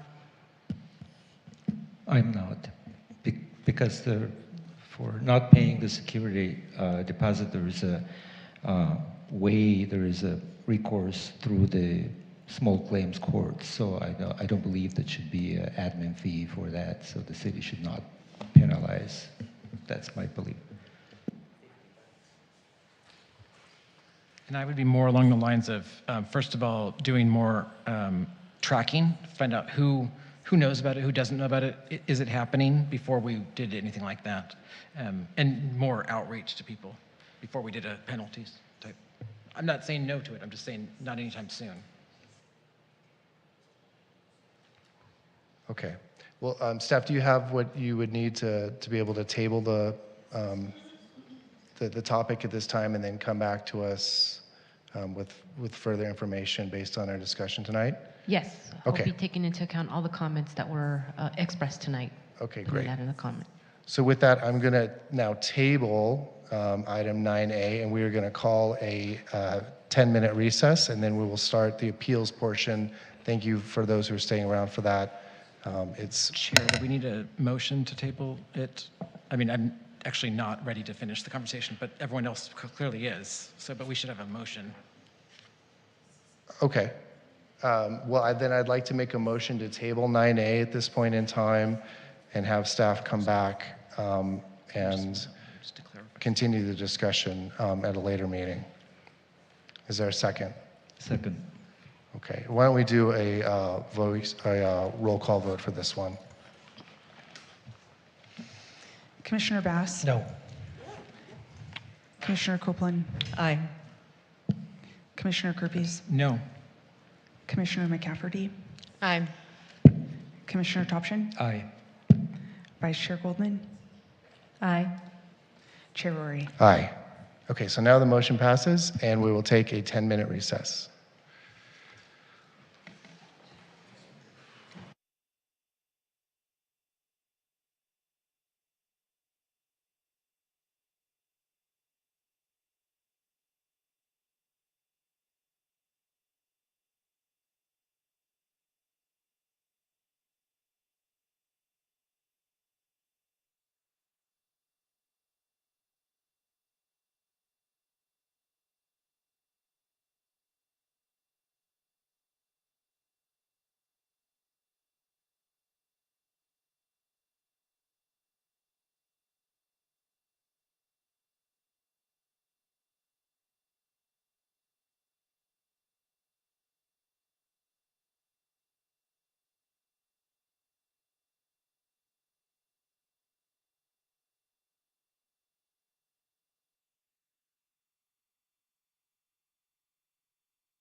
Gloria, are you ready? Okay, wonderful. All right. Okay, welcome back, everybody. We're going to resume our meeting this evening, and we're going to be moving on to the appeals portion.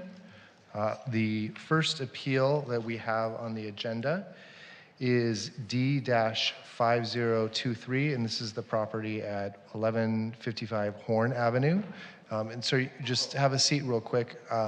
We're going to do a report from council, and then I will start the process. All right. Good evening. My name is Kellen Martz, Rent Stabilization Legal Counsel. As the chair said, this is, I don't know if you said it actually, but this is D-5023. The property address is 1155 Horn Avenue, unit number 4.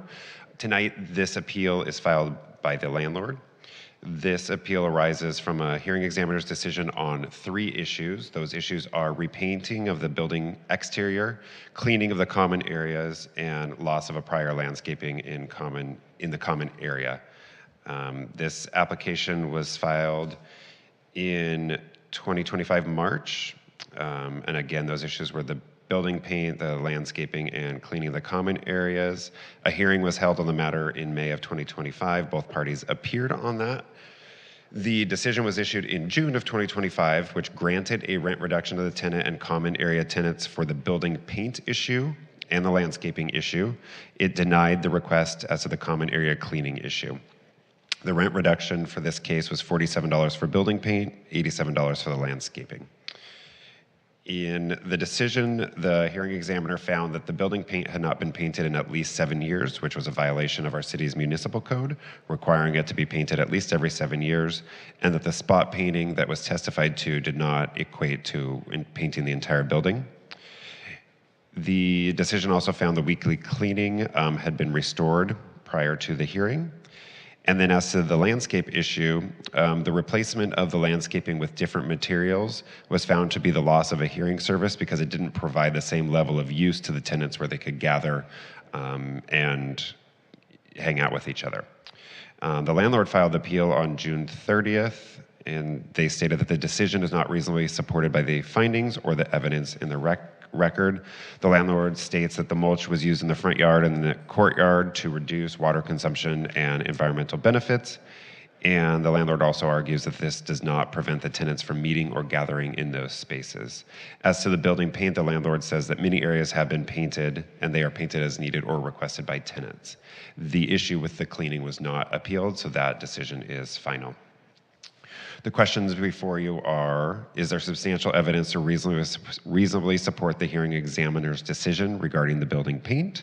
And is there substantial evidence to reasonably support the hearing examiner's decision regarding the common area landscaping issues? Staff believes that there is evidence in the record to reasonably support both of those issues and recommends affirming. On both of those issues, staff believes that the hearing examiner was correct in his analysis.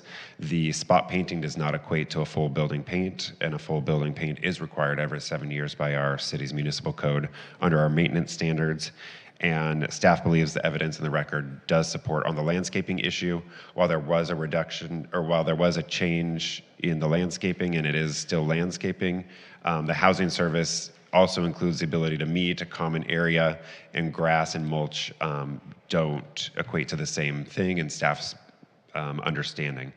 So it also should be noted that the decision doesn't require that the grass be replaced as is or as it was, but allows for equivalent ground coverings.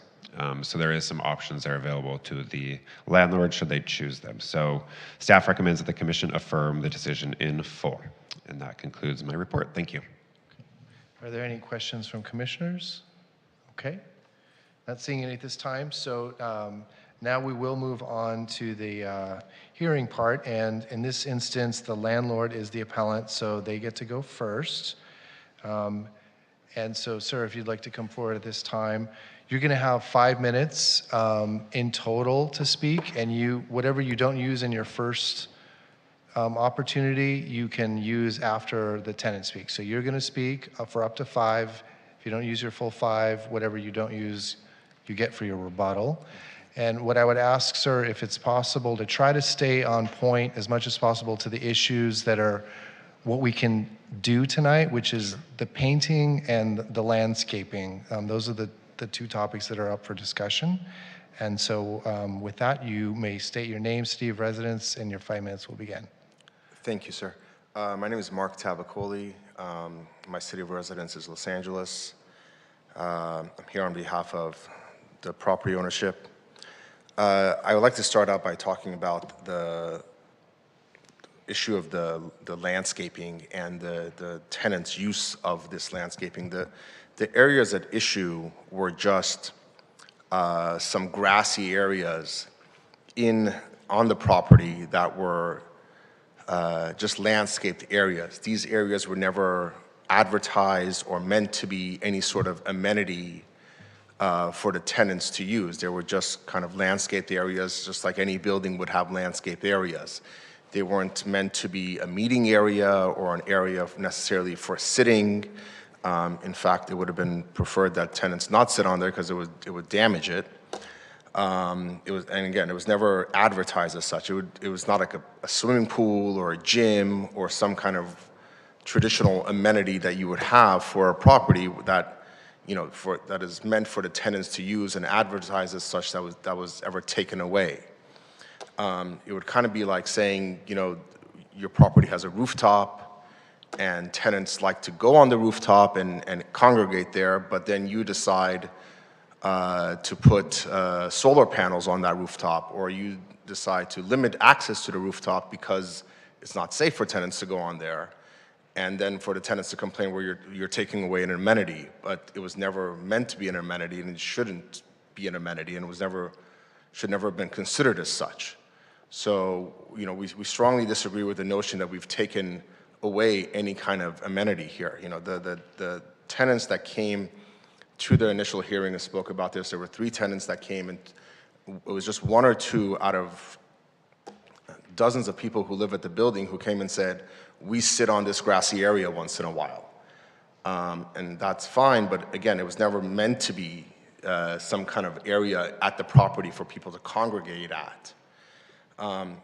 The reason we took away the grass, as was mentioned, is because of environmental issues.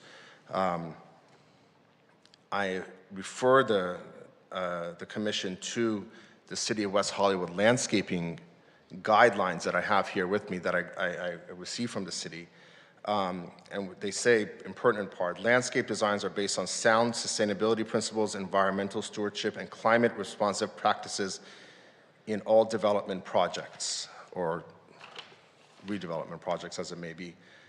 Drought-tolerant requirements. New and rehabilitated landscape areas for residential and non-residential projects shall comply with the Model Water-Efficient Landscape Ordinance. And further, it says gravel, colored rock, bark, and similar materials may be used, which is basically what we put there, which is mulch, which is ground up bark. The City of West Hollywood's reference to the Model Water Efficient Landscape Ordinance states in most pertinent part the requirement that the following outdoor water use regulations are in effect throughout the City of West Hollywood for all property types. And number 1 on that list says that water landscaping between 5 and 9 a.m. only 3 days per week. So per the city's rules, we're only allowed to water the grass that was there 3 days a week, which was not sustainable. We couldn't maintain the grass that was there by watering it just 3 times a week, especially in the summer months. It would just die out, and the maintenance on it was extremely prohibitive, and the water usage that it required was beyond what is allowed by the city. So as a matter of, in following the city's laws about this issue, we couldn't keep grass there. The options were to put drought-resistant ground cover there, other types of ground cover that you could only water 3 times a week. And those would be things like, I've looked it up here, some things called blue fescue or creepy mahonia or rosemary. These are thick, a lot of times tall, spiny, grassy types of ground cover that you could never sit on or walk your dog on, which the tenants were complaining about that we took their amenity away. If we, really put the types of things that you could only just water 3 times a week as is required.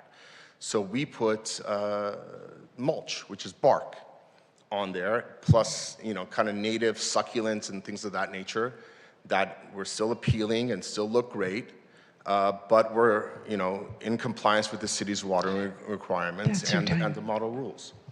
Okay. Just one more quick comment. There's nothing preventing the tenants from sitting on the mulch. They're saying they couldn't sit on there, they couldn't gather on there, they couldn't walk on there. That's not true. The ruling. Sir, sorry. I'm sorry, because I have to hold the other side of the 5 minutes, but you can wrap up. Sure. The ruling from the hearing officer said that we could put decomposed granite there.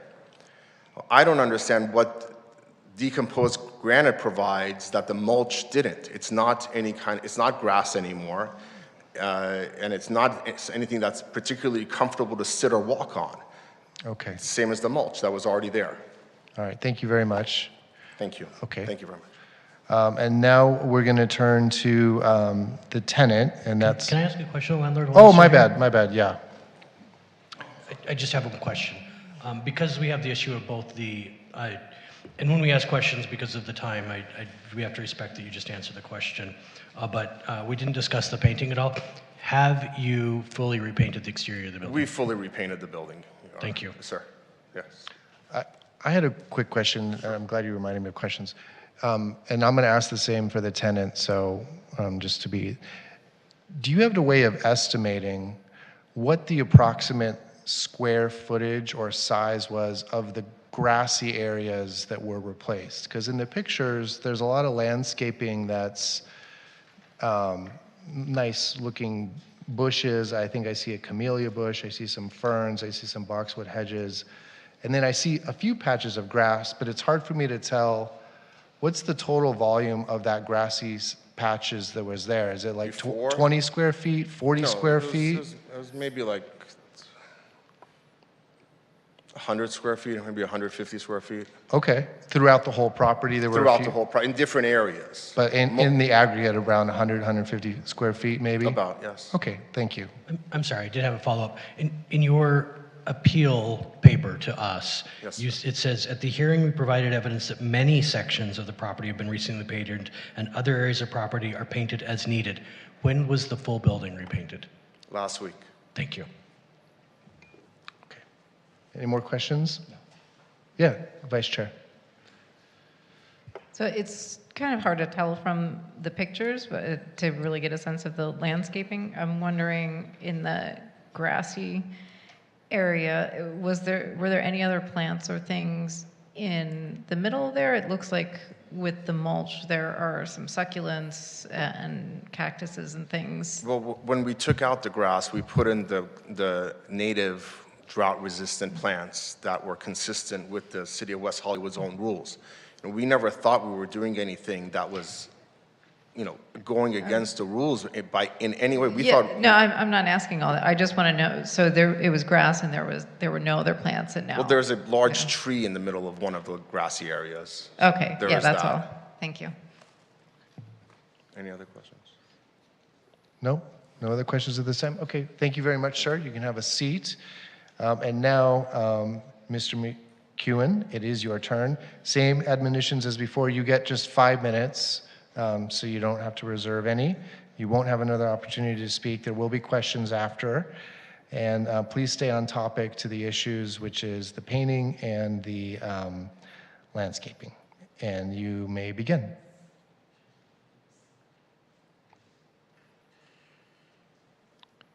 Mr. McEwen, are you there?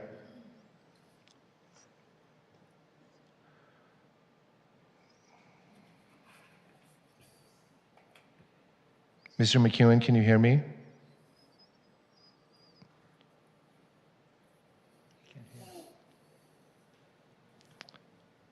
Mr. McEwen? We're seeing you on the screen, but I'm not seeing that you recognize you're being called on.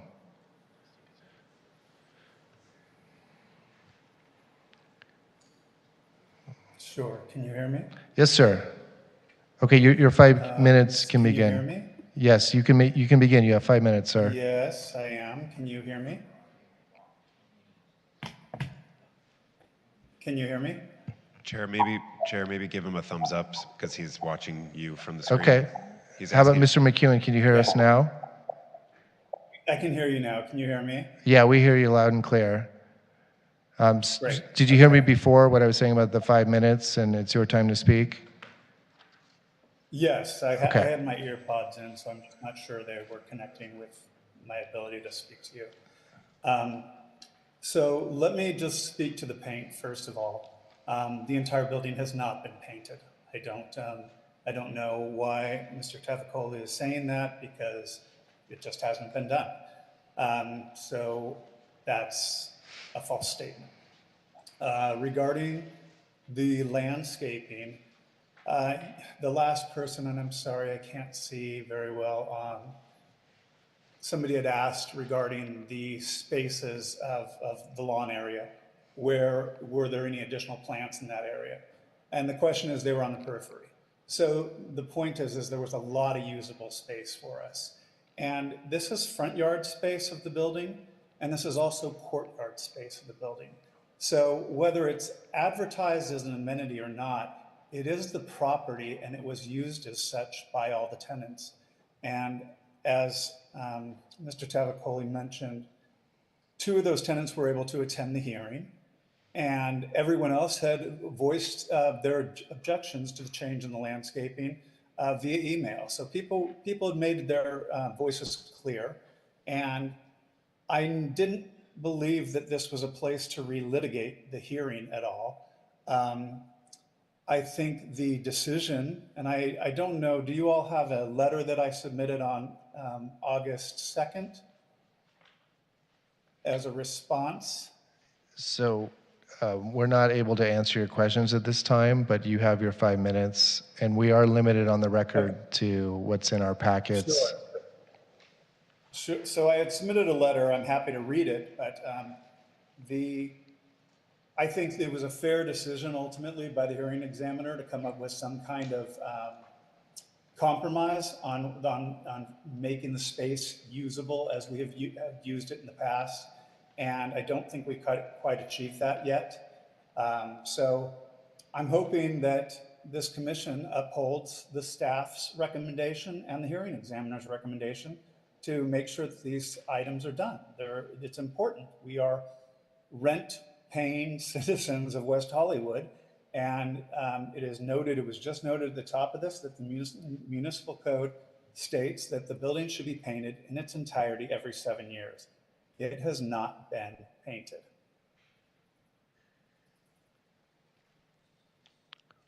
Okay, thank you, sir. Appreciate that.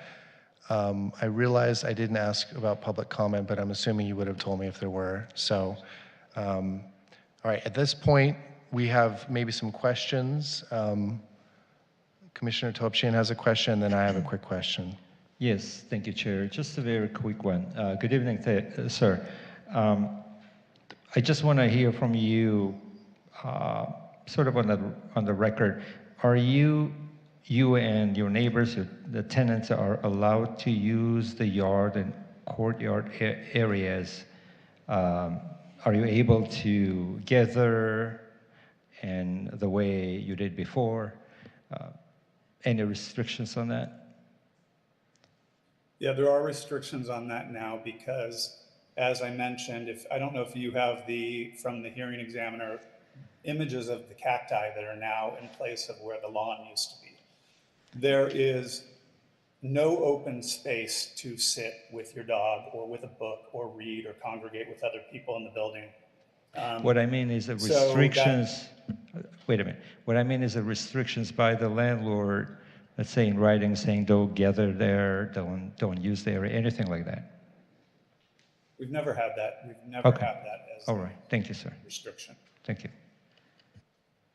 Then I had one quick follow-up. Did you hear when the landlord was speaking, he estimated that the total grassy area in the courtyard and in the front area was around 100, maybe 150 square feet total. Would you agree with that as a rough approximation? I would say I work in real estate. I would say it's slightly larger than that. I would say you're probably about 300 to 400 square feet in the front yard area.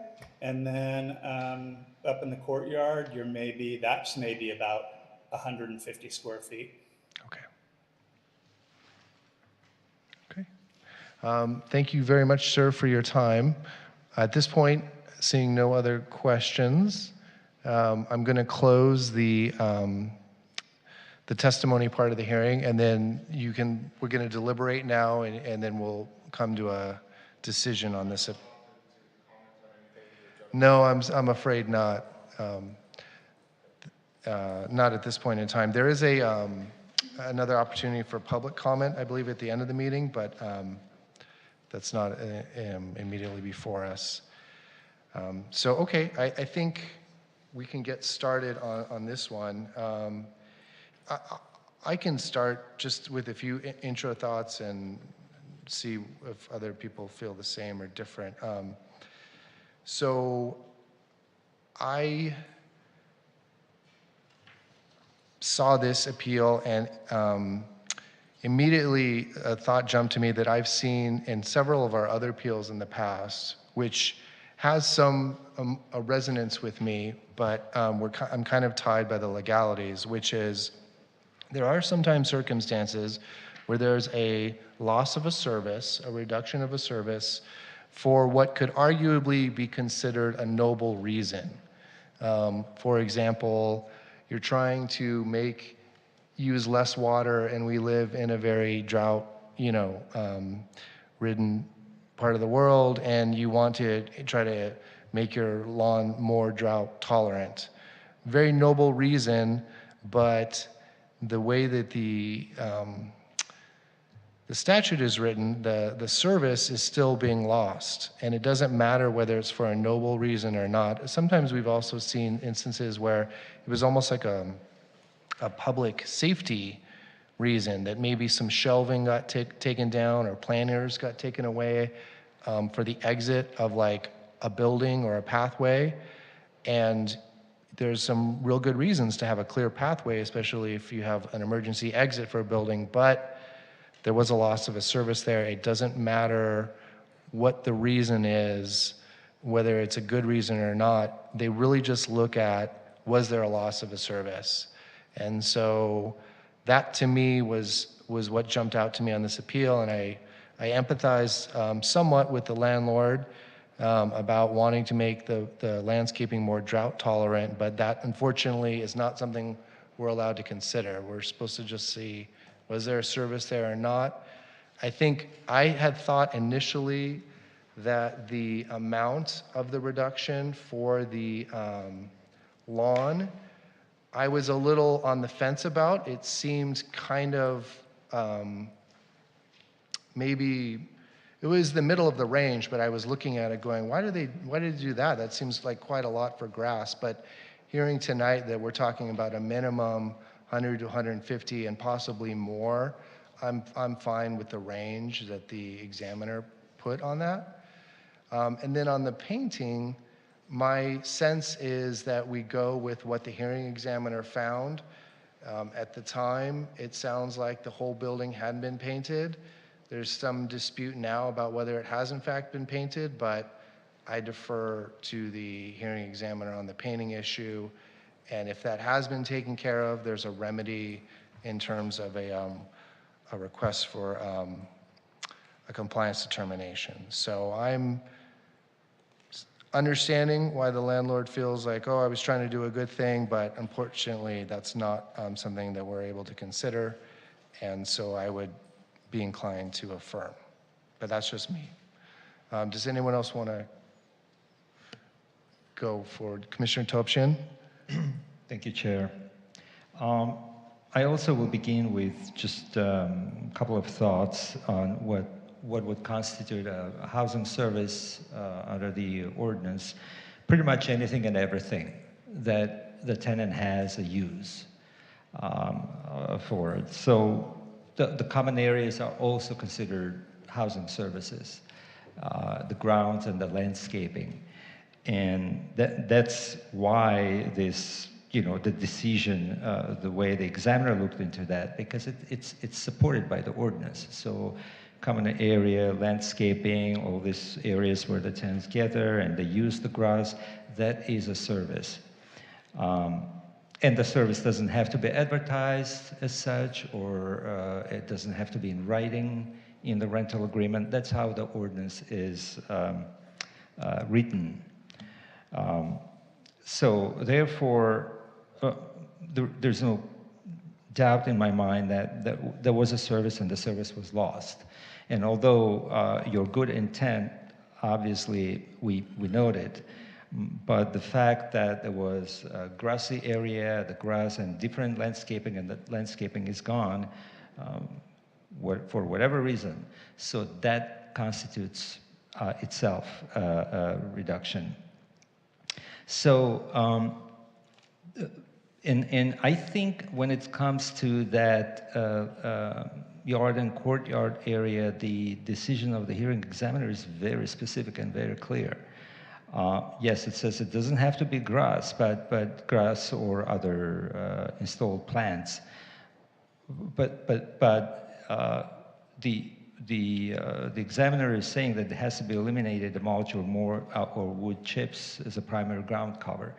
So I think the examiner was very, very specific, and sometimes we don't see these type of details and specifications, and here, gladly, we have it. So I'm in support of that part of the staff's recommendation. And as to the paint, the exterior paint, so we heard contradictory information here, state testimonies. The landlord testified the last week the entire building was painted. The tenant says no, it hasn't been painted. So and I don't know if the landlord painted the entire building, they should have filed for a request for compliance determination. If it was not filed with the city, it means there's no compliance and the rent reduction should stay. It's very simple.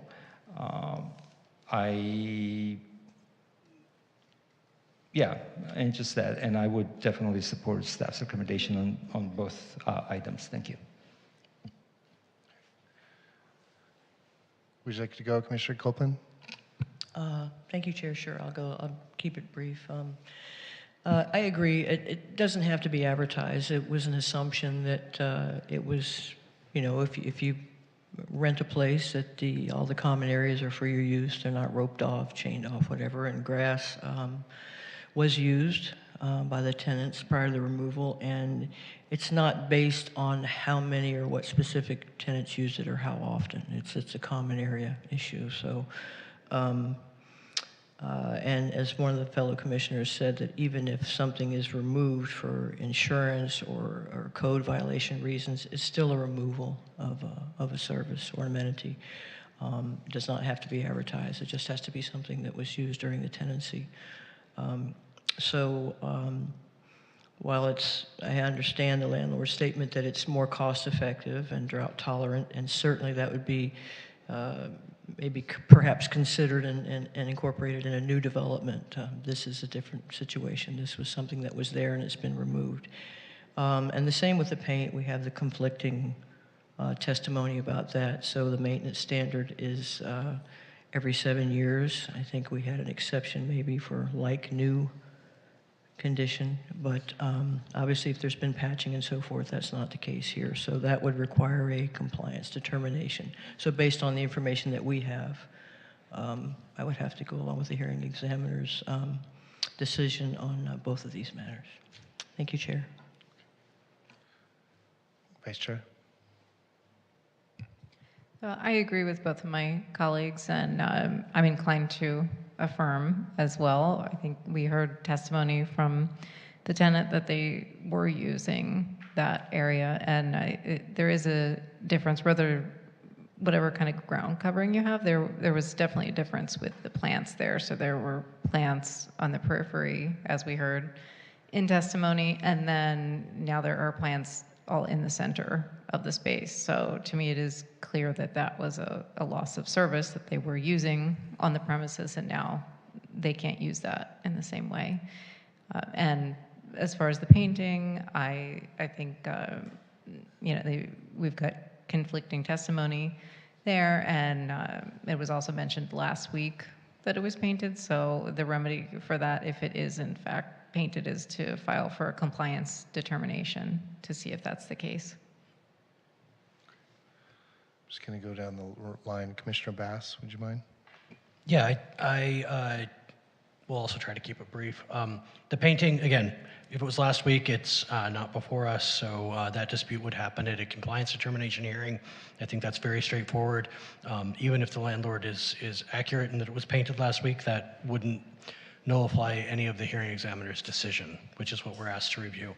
I will be the odd person out here, I suspect, this evening, in that I find landscaping to probably be the single most difficult issue for us to face, because what one person likes in landscaping another person doesn't. How one person uses landscaping is different than how another does. And I don't look at this as much as a gathering space as a landscaping issue. And I believe that replacing one type of landscaping with another is not removal of a housing service. So I would affirm the hearing examiner in regard to the paint, but I would not affirm in regard to the landscaping. Therefore, I have counted the votes already. I'll be voting no on the motion that comes forward, but only on that one issue. Can I follow up on that? Because I thought about that as well. Here's my thought. I would not be voting to affirm if I thought this was a question of tenants didn't like the new landscaping and there was a reduction in service because of the new landscaping. I think that's goes down a path that is way too difficult, and lots of people like different things. It'd be almost impossible to measure a loss of service based on a change in landscaping. What I understood the hearing examiner to have done was to say that portion of the grassy area was a gathering spot. It was a place where people just in that, and that's why I asked those questions in that. How big was that? Because I was trying to get a sense of, are we talking about this little postage size? Or no, it sounds like there was some decent area where people were actually able to sit and congregate, and around that was the landscaping. And so my thought, and I don't know if this changes your view on it, is that for the 87 for the landscaping, it's not really for the change in the landscaping, it's for the loss of the area that was used for sitting and gathering. And that's the loss of the service. Yeah, and I don't want to, I already counted the votes, and so that's why I tried to abbreviate my comments in that I could explain why so people knew why I was voting the way that I was. I just didn't view it as much as a gathering space. I hate to use examples from my own place, but I will again, as I did during our previous conversation, in that when I moved into my unit, there was kind of a tiered system in front of my window. There's a big tree. The tree goes taken out. They moved the tier. It's much more beautiful now, but the tiered system actually had these cinder blocks where my neighbors and I would sit and like chat, would literally sit on them. Now it's just these big bushes. We can't sit there anymore. But it's landscaping replaced with landscaping. And so that's why, even though we use it that way, I recognize that plants die, things change, environmental reasons. I view it as landscaping and not as a gathering space, regardless of how it was used. And I recognize that's a different viewpoint, but that is how I see it. So I don't think I'm going to persuade my colleagues, and I'm not trying to, but it is very much a 50-50. I'm almost there, but that I appreciate the chair pushing on that, but I'm just coming down on that side of it. Commissioner Kerpes? Yeah, I'll say ditto on the paint. That was an issue in front of the hearing examiner. The building hadn't been painted, so I don't see any errors there. I did struggle a little bit with the with the issue of the landscaping, but I too, looking at the pictures, it is I see it as kind of like a change of use. Like you can't do the same type of gathering you may have done before. So I think the hearing examiner did make the right decision ultimately. I do wish the hearing examiner would have maybe pressed it would have been easier for me if the hearing examiner would have pressed the tenants a little bit more to make them give a little bit more than just a single answer of like, well, we used to sit and gather there. I would have wanted to know how often, when do they do this? Do they do that for events? Just to get a better feel and understanding, and I'd feel more comfortable. But, you know, they did do the hearing examiner checked the boxes and the tenants checked the boxes. So I'm in agreement with the hearing examiner's decision. All right. Commissioner McCafferty?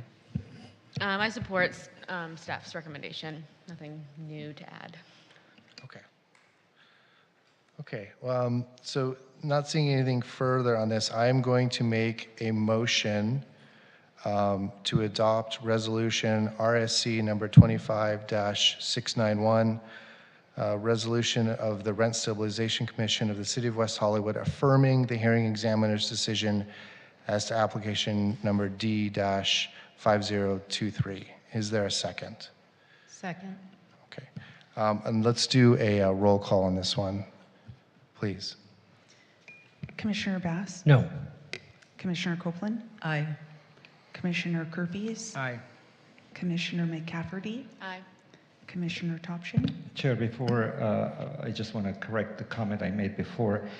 The rent reduction here is not for the replacement of the grass area by the mulch itself, but it's, as the examiner says, because of the actual use of the yard and the courtyard, which says to allow residents to be able to sit or otherwise gather, etc. So my support is not because of the removal of the grass. So I just wanted to go on the record of that.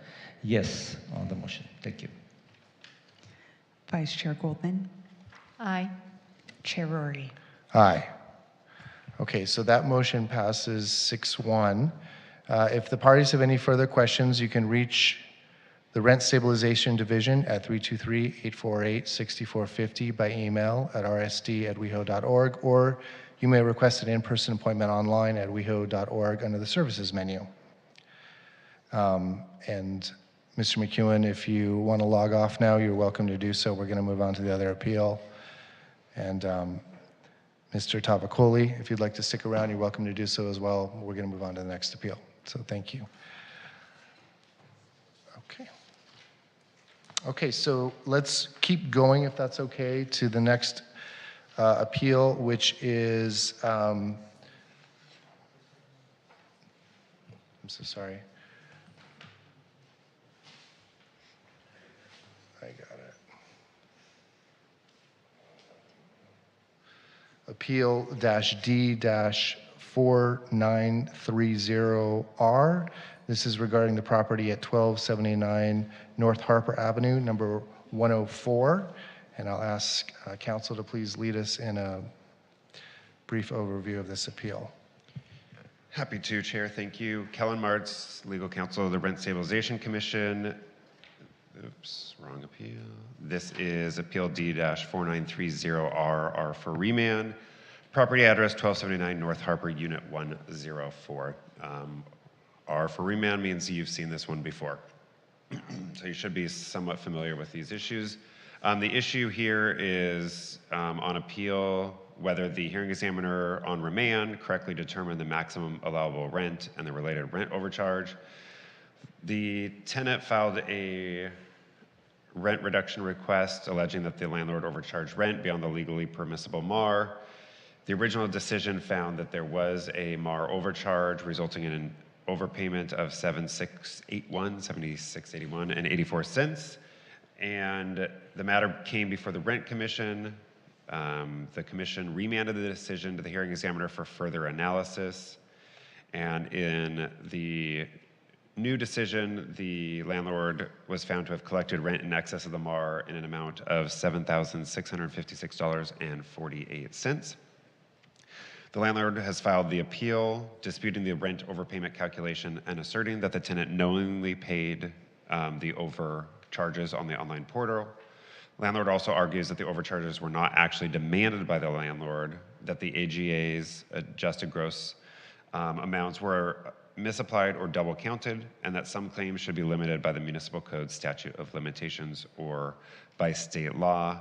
Staff believes that the hearing examiner's decision is supported by substantial evidence in the record and that the commission should affirm on this matter. I want to speak briefly to the statute of limitations issue.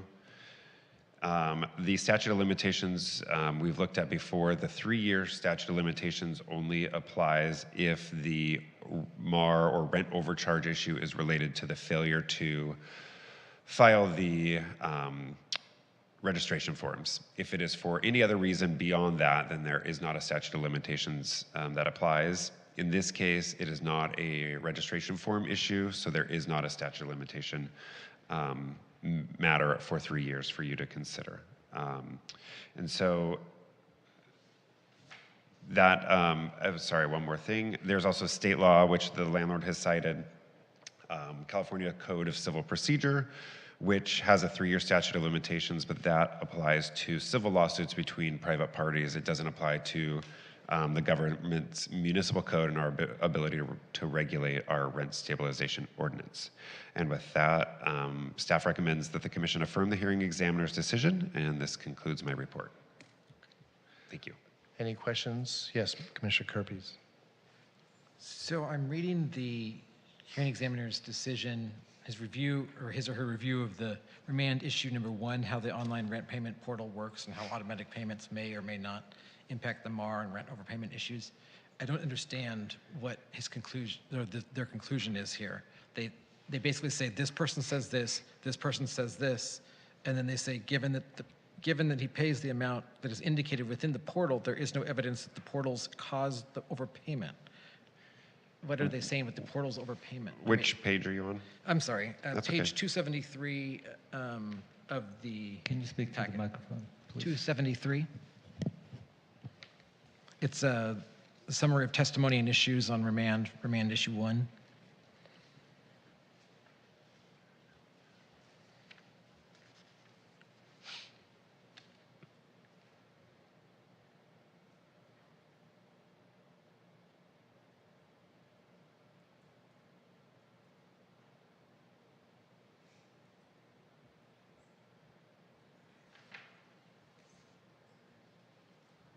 I don't know if, because that was your Yeah. request, I don't know if he answered it to your satisfaction. Obviously, he didn't. I think in reading that, he said that it's not relevant to this, is how I would interpret that, that it doesn't go either way. So I don't think he looked, he probably could have gone deeper into that, but I think what he's getting at is that if they put it in there at the wrong amount and the tenant pays it, then it does impact the MAR and it leans towards the landlord doing something that they're not supposed to, overcharging the rent. So the way this system was set up, it doesn't do any favors to a landlord trying to stay in compliance with their law, but I think it's not totally relevant, because if in any situation, whether it's an online portal, if there's a check or something, if the tenant pays over what they're supposed to, the landlord needs to refund that amount. So because I know I can go into our code, but I agree with you, and I know what you're saying, but my recollection, and correct me if I'm wrong, because I do see that note, the footnote at the bottom, there were those 2 cases dealing with the same landlord, and this issue came up in both cases, but more so in one than the other, and I may be confusing them, but my recollection is that, yes, the tenant was making these payments, but the landlord was also trying to credit it back in terms of the log, and that was the question that kept on coming up, is like, well, the landlord was like, you have a credit, you have a credit, you have a credit, you have credit, like, and the guy kept on paying so that's, I guess I don't feel like the landlord, or that question's answered, and I didn't have questions about the other part. but maybe we'll hear from the testimony tonight. Okay. Were there any other questions from? Okay. So then we are going to now move on to the testimony portion. And in this instance, the landlord is appealing. So Mr. Monge, you'll have an opportunity to come forward. It's the same process as before. You get 5 minutes total. Whatever you don't use in your first opportunity will be reserved for you on your second. And please try to stay on topic as much as possible. And with that, you may begin with your time. Great. So I don't know if the commissioners remember or know exactly. There was more to this than just the statute of limitations. So the amount that the tenant, their balance or what the MAR is, was also influenced by the reductions or credits that the tenant would be getting. So again, we're back to the painting of the building as an example of the exterior of the building. We were giving the tenant that credit, but yet there's an issue with the hearing examiner not finding, as we spoke last time, if we're in compliance we are in compliance by giving them that credit.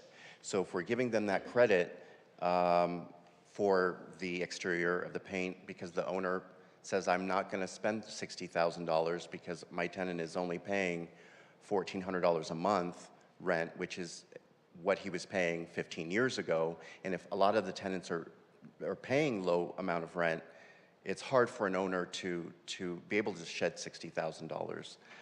So the owner's just like, I'd rather just give the tenant the credit. So whatever the city says a reduction. Now the hearing examiners somehow, or this one believes that even if you don't paint the building, you're not in compliance. Therefore, you can't raise or get the or do a increase in rent. So this is where we were at last time, and we thought they were going to revisit this. And so when you're looking at the tabulation of what the MARs were and how it goes through, it appears to us that we're just found not in compliance, even though we're giving the credit, and so therefore the MAR is just not moving. We're not getting those proper credits. So when you tabulate the credits that the city may be allowing, it looks like there's overcharges or the tenant overpaid. When in actuality, we do give tenant the credits. There was issues where the tenant did have overpayment, and if you look on our ledger, it says credits with the minus before it, and that is available to the tenant on the portal. They see that minus before their balance. They know they have a credit, or they should know they have a credit. So we've been transparent the entire time. On the sheet that we showed to the city, the hearing examiner, we have been applying those credits. So at this point, we had a phone conference with Brandon Lawrence, who is the staff attorney for the city of West Hollywood, and we had this discussion that if all of this is here, why are we continuing to revisit this issue? His suggestion was that, or he mentioned the mistake was when it was remanded last time, this matter should have gone to another hearing examiner to get an independent review of it rather than the same hearing examiner that may have biases or subjective views. He suggested that if this gets remanded or that I could ask for it to be remanded again, that he would have a different hearing examiner assigned that would have more of a objective view, or hopefully would. And that is what I ask today, is for an independent eye or to look at it. And yeah, I'm hoping for that, for justice, basically. For not all owners are millionaires, and this owner certainly is not. This is just unfair, I think, to this owner. Yeah. All right, thank you, sir. We might have some questions. Yes, Chair. Good evening, sir. Can you repeat who suggested, who recommended you that this should be remanded? Brandon Lawrence, he's the staff attorney for the city of West Hollywood. Oh, okay. Yes. All right. So the follow-up question. You said that the credits for the painting was applied to the tenant's account. So now the credits, do you, when you say credits, do you mean monthly rent reductions? Yes, it's a... Go ahead, finish. Yes, it's a monthly rent reduction. The exterior paint is an example of one of the credits that would have been applied, but it wasn't because there was other, like let's say painting of the hallways, Okay. All right. which we ended up correcting. So then... And those reductions were determined by the hearing examiner? There was a hearing on that, and they determined the amounts? They determined how much the value was of the hallways and of the exterior, et cetera. All right. I remember you, I remember the case, but not each and every detail. And we probably ask these questions. So now I'm looking at the ledger, and I can't find those credits that you mentioned that they appeared on the ledger. Yes. Maybe I'm not looking at the right ledger. I don't know. I don't know which one you're looking at, but I have the ledger here in front of me. Do you have the same packet that we have? Not in front of me now, but if you have an extra one, I'll take a look at that one. I believe, sir, it might be up at the podium there. Oh, I'm sorry. Yeah. Yeah, I'm looking at on page 206 of the packet. There's little numbers on the bottom right. On the bottom in blue. 206, okay. Yeah, is this the ledger that you're referencing? Yes. If you see where it says, as an example, July 1st, 2024, you'll see July 2024, ongoing credit per city for paint. And then you'll see the negative $45. It shows you there that we are applying that credit for that paint. We apply the credit for each item that the city says is deficient. Everything was corrected except for the exterior paint, which we have not done. I see. And it's always $45. So you're saying that this was not, this wasn't counted towards the calculations that the examiner did? Correct. And not only that, but then like the exterior of the paint is not something that the owner is ever preparing to do. So therefore, is the building always just not in compliance? But then we had this discussion last time that the law states that we... Yeah, I know that part. So, but I just want to ask you another question, and then I will probably have another, whenever the chair allows, a question for the staff. Do you have your own calculations of the, if you disagreed with the calculations by the examiner, do you believe that there is zero balance owed to the tenant, or you have a different number? No, I believe that there is not any money owed to the tenant. There is zero, okay. No. All right, okay. Thank you so much. Yeah. I have a quick question, sir. We have a proposed resolution before us, and part of the finding in the proposed resolution is that the hearing examiner correctly determined that the landlord collected rent in excess of the MAR, and the net overpayment due to the tenant is $7,656.48 after applying a credit of $1,492.88. So my question is, do you dispute that the amount, because it's clear the hearing examiner did find some credits and they calculated those credits to be $1,492.88. Are you saying that that amount should be significantly higher, as high as the $7,656.48? And have you done that analysis on the ledger to show that there's that many more credits that were presented?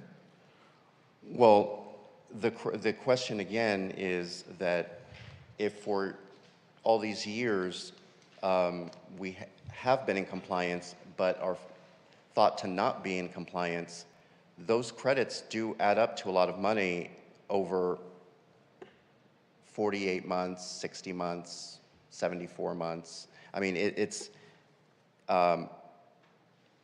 this hearing examiner thought that all this time we've not been in compliance because of items that we are not going to fix, or items that we do give credit for, but we're not found to be giving that credit. The credits, the balance actually is, we're showing to be the tenant owing us money. They have a balance with us in our findings. Okay. Not us owing them. Okay. So that's fine. Yeah. Unless we have any. Oh, do you have something? I have some questions, yes. As I looked at this, on page 276, it's part of the hearing examiner's remand decision. It says, there is no evidence submitted into the record at the initial hearing or in the remand hearing documenting if the rent was increased lawfully prior to March 1st, 2023. And so then I go to the ledger that Commissioner Topsham was referring to, and I go back to the beginning of it, which is page 199 of our packets. It's showing that the rent, without any reference in your ledger at all to any decreases, was being charged $1,520, but the hearing examiner is saying that the rent in 2019 should have been somewhere around $1,372. So it seems like that's where most of the money is the difference is. So was there nothing submitted in the record for the hearing examiner to consider of any rent increases prior to 2023? Because your ledger shows that the rent was higher than that. the tenant moved in and signed a lease agreement starting at $1,400, and that was 15 years ago. Right. So 1392 would not be a good starting So my question is, was there nothing in the evidence that showed a rent increase? Because the hearing examiner says there was no evidence of that prior to 2023. So they made the calculations as though there had been no rent increases prior to 2023 because there was no evidence submitted at the hearing that there was an increase before then. That's how I'm reading the hearing examiner's decision. No, there was in it, and it should be all on record. I don't. So there was no. So let me. The hearing examiner is saying that neither you nor the tenant submitted evidence of a rent increase prior to 2023. I wasn't at all of the hearings. I didn't know that that was an issue. The tenant did receive rent increases, and I guess we can ask the tenant when they, when it's their turn. But if I would have known that that was a direct issue in this deliberation, I would have brought them with me. I don't know how or why a tenant would be there for all these years and us not increase the rent. I show that they did have that they did have their rent increase. I mean, it happens, but I'm just asking because the hearing examiner can only make a decision based on the evidence before them, so I want to see if that evidence was presented to them or not, and they're saying it was not in their decision. That's why I'm asking. Thank you. Okay. Thank you very much, sir. You can have a seat, and then I think you'll have some time on rebuttal. But at this point, we're going to hear from the tenant. Chair, if I might, we do have public comment. Oh, we do have some comments. Great. Thanks for keeping me on track. I'll get there. So is it online or in person? It's in person. Karen Thomason? Okay. You don't wish to speak any longer?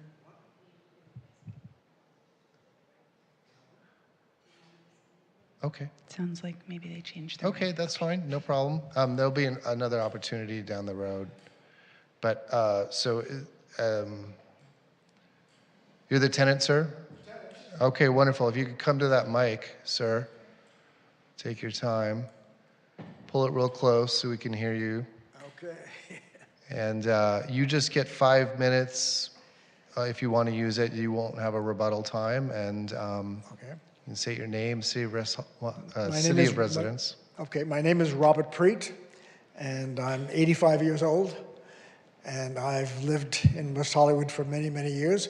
I was a former chaplain with the West Hollywood Sheriff's Department, I've lived in that building for 15 years, always believing that I was treated fairly by the management company and the landlord, until a young man who moved into the building discovered otherwise and brought to my attention that I was not being treated fairly. And we brought the first case before the board, the Rent Stabilization Board. And that first hearing, as you probably know, was in my favor. I was not treated fairly. The management company appealed, and they were granted another hearing. And we went through the process again. It's been over a year now. And as you know, the examiner again found in my favor. So I'm only here today to say, look, I'm not an accountant, I'm not a mathematician. I just did what I was asked, and I paid what I was asked. So basically, I would like you very much to please close this and agree with the examiners that I was not treated fairly. Thank you very much. Okay, wonderful. Sir, just stick around. There might be Yeah. some follow-up questions for Sure. you. I guess maybe to follow up on Commissioner Bass's question from before about the rent increases prior to that date. Yeah, did you submit evidence of rent increases prior to 2023? I'm sorry, sir, did I what? Did you present any evidence to the hearing examiner of rent increases prior to 2023? I don't remember. Yes, I did. Okay. Okay, all right, sir, I think that's all the questions we have at this time, so thanks for coming. Your time is closed, and we're going to have the landlord's representative come back. Madam Clerk, if you could remind us how much time Mr. Monge has. You have 57 seconds. Okay, about a minute.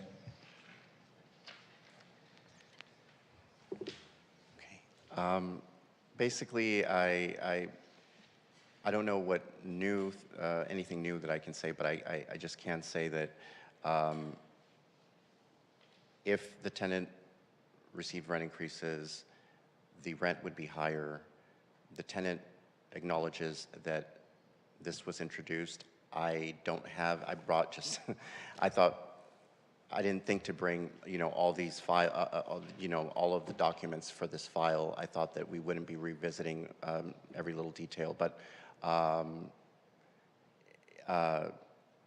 think in this case, since things are just not clear, I think it does not hurt to have this revisited. This is a lot of money that is being asked to be paid. I think for another eye to look at this again, Brandon Lawrence suggested that. I thought that was a great idea. We're not asking go against the tenant. I'm just saying I think it's worth another review, independent review, fair review. Thank you so much. Okay, thank you, sir. Wait, sir, there might be a follow-up question. I think my question is for legal counsel, but stay there just in case it includes you. Well, I want to close this. Well, I'm not sure. I may need his answer, but I want to start with the legal counsel. I want to understand, and I think you cleared it up, but the hearing examiner did allow him to record or to issue rent increases, correct? Correct. Okay. So you were stating the entire testimony that the hearing examiner did not allow you to count rent increases.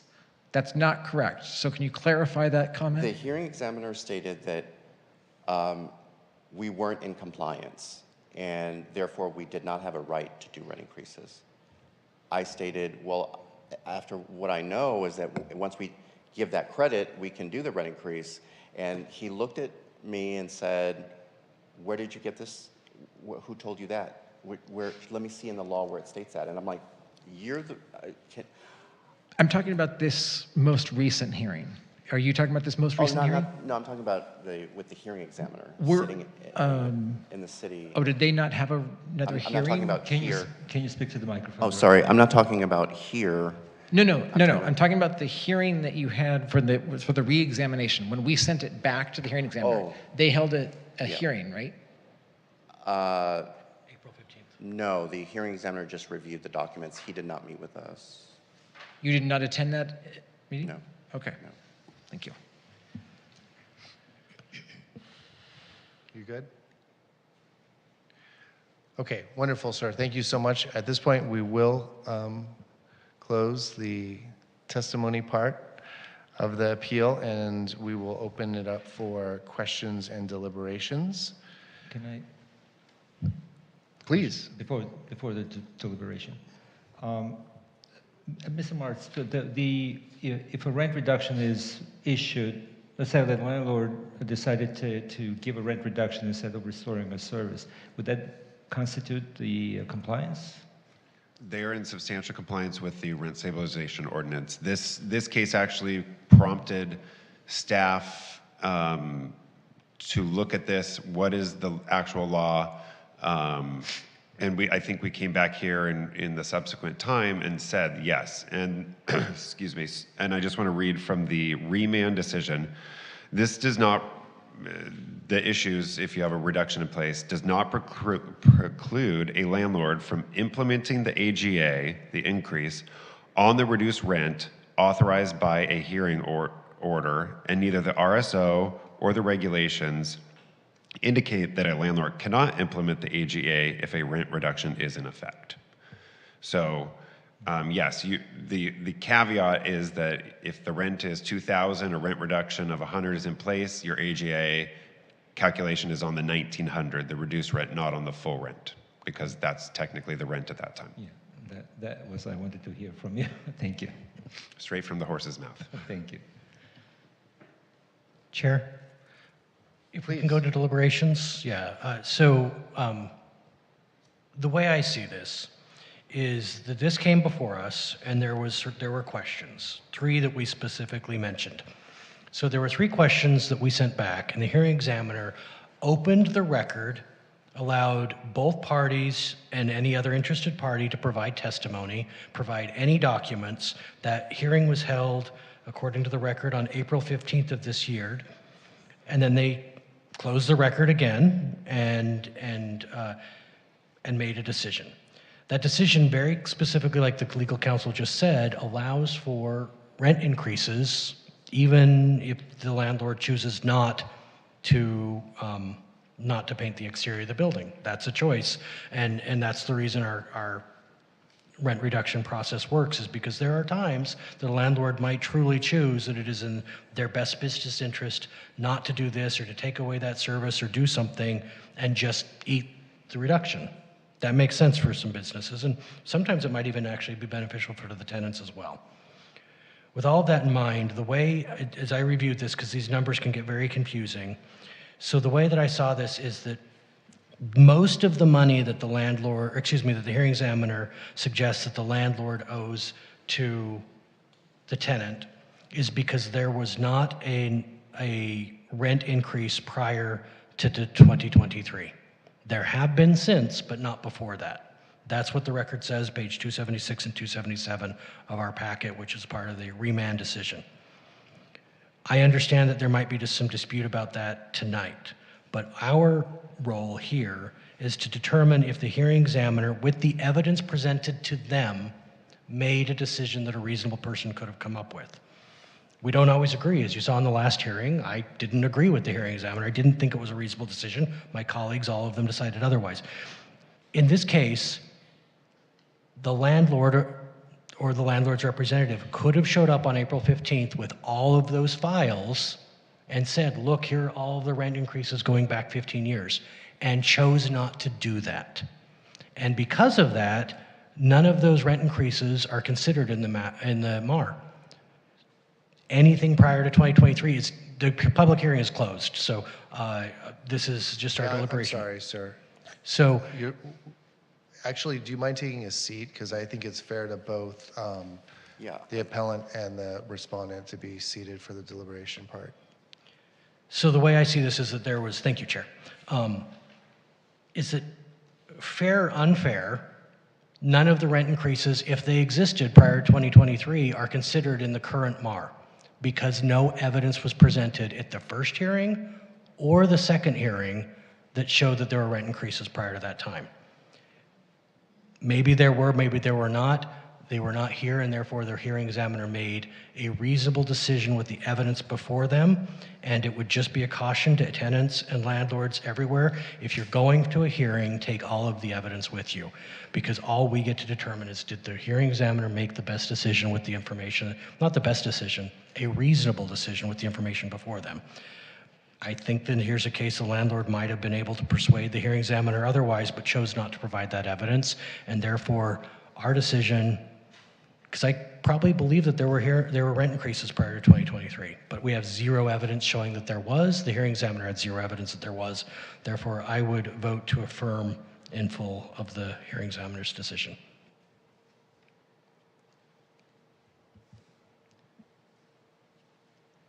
Chair, can I ask, there are some notices that are in the packet, these are submitted by the tenant, right? Those specifically on page 147 and through 151.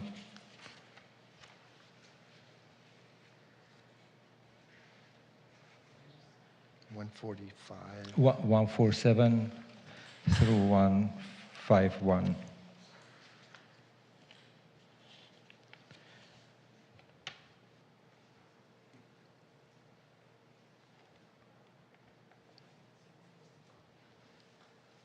The tenant submitted evidence starts on 152, and the landlord submitted evidence starts on 156.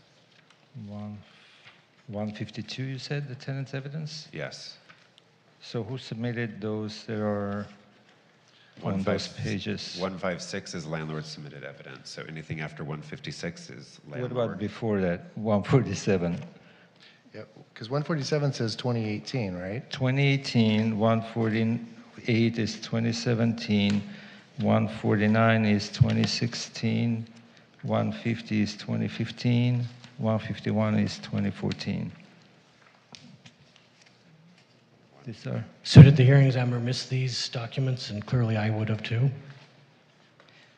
What's that? Can you repeat? I said, are these things that the hearing examiner missed in their decision and that I clearly missed as well? So starting on 140 to 151, those are documents accompanying the original rent adjustment hearing application. So those would be tenant documents. I don't know if everybody has the same as I do. It's Bates stamp 147. Okay, so It's the 2018. blue color stamp, the page 147. Yeah, that's a 2018. I followed you. I Right, think right. these Who are part of the submitted this? record, and it does appear that these might have been missed.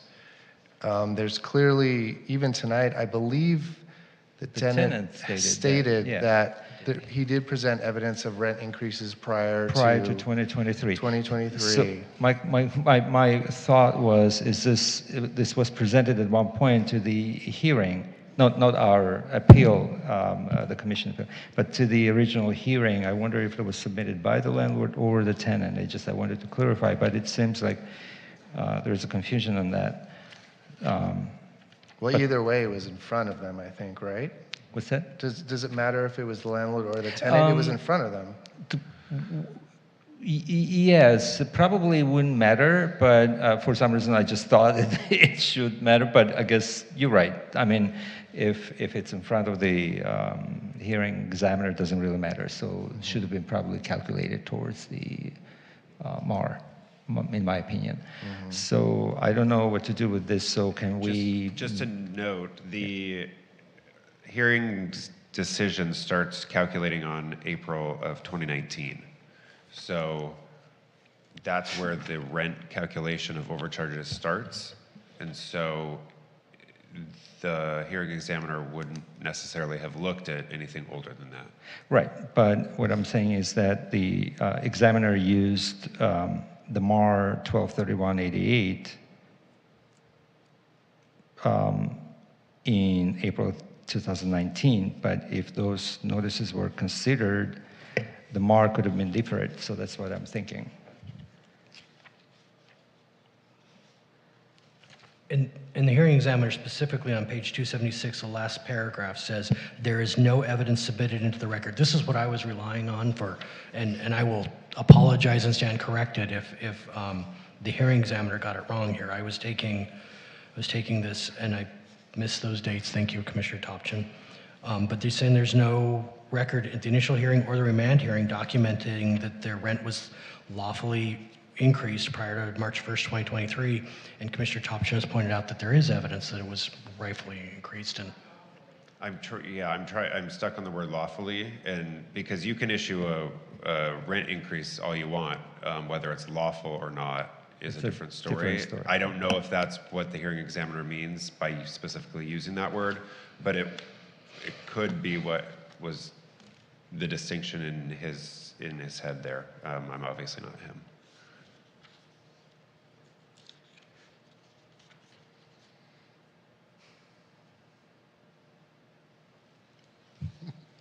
This is a stumper, huh? Maybe remand in the case? I mean, a third remand. Okay, so let's talk a third remand, right? To possibly A second remand. A second remand. It would be a third review, effectively. Seems really tough. I don't really like that idea, but I'm not saying that's not the right thing to do here or what the consensus might be.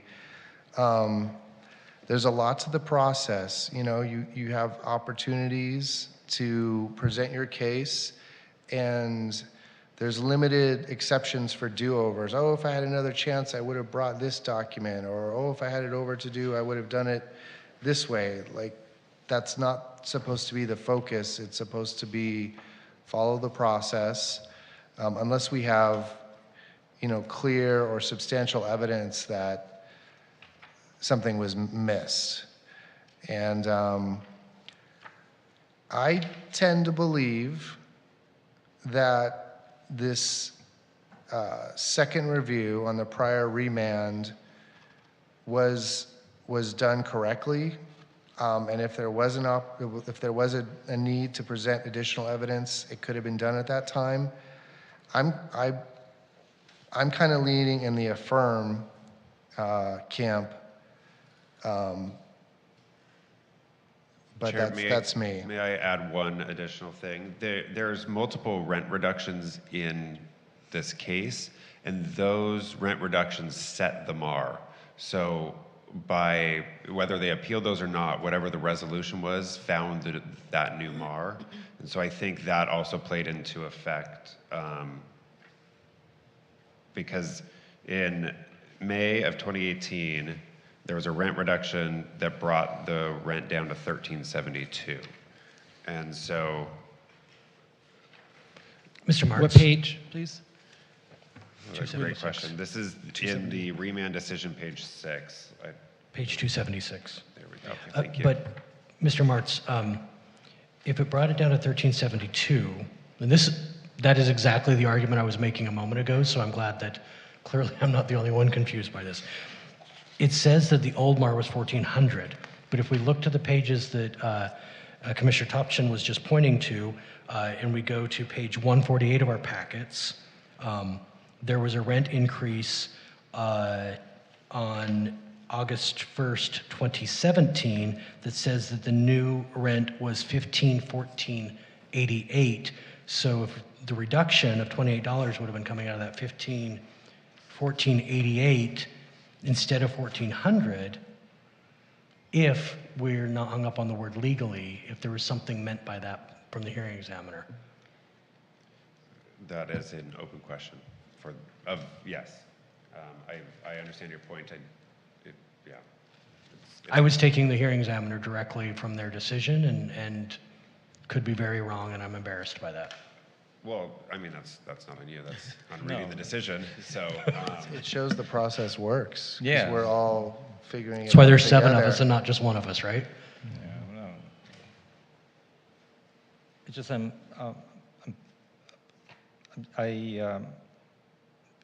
based on what we see here, I'm not convinced that 1231.88 is calculated as a correct MAR. because under rent paid column, the 1560.30 is exactly almost the amount that is on the 2018 rent increase. So I wonder if that increase was correct or not. But the rent was paid based on the notice that the tenant received. So I think we just need to You're thinking remand. If we remand, I'm just talking out loud, do we think we should give specific instructions to the hearing examiner to look at those pages specifically, or just have them look at it all again? Because that seems a bit unfair to be able to bring in all new evidence as opposed to saying, hey, look at these pages. This seems to be inconsistent with this idea that there weren't any rent increases prior to that date. And then at least it gives a real narrow focus to look at versus what I'm sure, I can hear the tenants groaning, and I would ask to please bear with us as we deliberate this, not opening the whole book up again. Or could we just ask them to look at the rent increases review rent increases prior to March 1st, 2023? Yes, you can do a narrow scope remand that wouldn't have an actual hearing. It would make the process go quicker also for the parties. We don't have to notice a hearing and do that. You can keep the evidence record closed, and you can give instructions of, because what I think the hearing examiner did is reran the numbers, but didn't maybe potentially look at the actual underlying evidence to help rerun the numbers. He just, recalculated what he had already done just to make sure it was right or wrong. So you could add those instructions, but keep the record closed. What to the landlord's request for a different hearing examiner? Is that something we could simply advise? Is it ill-advised that we provide that feedback? I think with the error in here, that's a pretty significant error that you read out. I think we need a fresh set of eyes. This is very confusing to myself, anyway. I think we need a fresh set of eyes to review Commissioner, the file. We have an answer for that. Yeah, so the original Remand hearing it. examiner is no longer contracted with the city, so it would be reviewed by somebody else anyway. Great. Solutions. Okay, Commissioner McCafferty and Kerpes, are you thinking you might, I'm hearing from your comments, Commissioner Kerpes, you might be open to the remand. How about Commissioner McCafferty Yeah, with the narrow scope. And with the narrow scope? Yeah. Vice Chair? I guess I don't know what the narrow scope is, because I still want an answer on the issue that was just ignored. I know it's not a significant issue in this, but I think it is relevant because the $45 credits, I'm not quite understanding how that plays, and those add up after a while. And I don't think that $45 out of an $1,800 rent or $1,400 rent is significant enough for the landlord to have to write a check every single month, if that's what the tenant just keeps on doing. All increases are illegal with I'm sorry. I'm sorry. That's not the law, but one thing I want to note, there's a rub there because the law says they cannot demand or retain excess paid rent. So if a tenant is overpaying, each time, it's on the landlord to figure out a solution to that, but the law is pretty clear that it would still be an illegal rent. What I'm seeing here is that it was credited $45 each month that the tenant could see. So it's not like they were hiding it or holding it, or they were holding it, but they weren't hiding it. The tenant just kept on paying it. I think I can attempt a motion and maybe make up for my... Hold on. I'm sorry. No, I'm sorry. Vice Chair, are you, just as a straw poll, are you leaning towards, where are you leaning? So I'm leaning towards a remand, but not opening everything up again, so with the narrow scope, because it's confusing enough that it seems like we need somebody to look into it again and see, did they actually consider everything that is here? But I wouldn't reopen anything and submit new evidence. And Commissioner Copeland, are you open with that idea? I just had a question, if council could refresh us. There were multiple issues that required rent reductions in this case? It was not just one thing for $45, or were there multiple issues on this one? So I know how much of a scope we need to. In this case, it was just a request for a MAR and rent reduction review, so there weren't housing service issues in this one. Okay, I meant originally because they were what they were basing the MAR on. There were reductions in place, correct? On other cases, Okay. yes. Okay, thank you. Yeah, there's 3 or 4 over the last 5 years at least. Okay, thank you. Do you want me to add something? Me? Vice Chair, go ahead. Vice Chair. I'm also wondering about the portal issue where they keep saying, the landlord keeps saying the tenant is paying this anyway. Is there a way to look into that? I mean, is it that they don't know how to use the portal? Is the portal, I don't know how these portals work. Is it that they, the tenant can't edit that amount? And yeah, so I don't know if there's a way to look into that, or is that outside of the scope? That was what we asked them to kind of do in the first remand, but it almost doesn't matter in my opinion. You can instruct, because even if I overpay by $200, if the landlord doesn't refund that to me, it's an illegal rent overcharge and needs to be refunded. Because they can't retain, that's in our code, is they can't retain excess paid rent.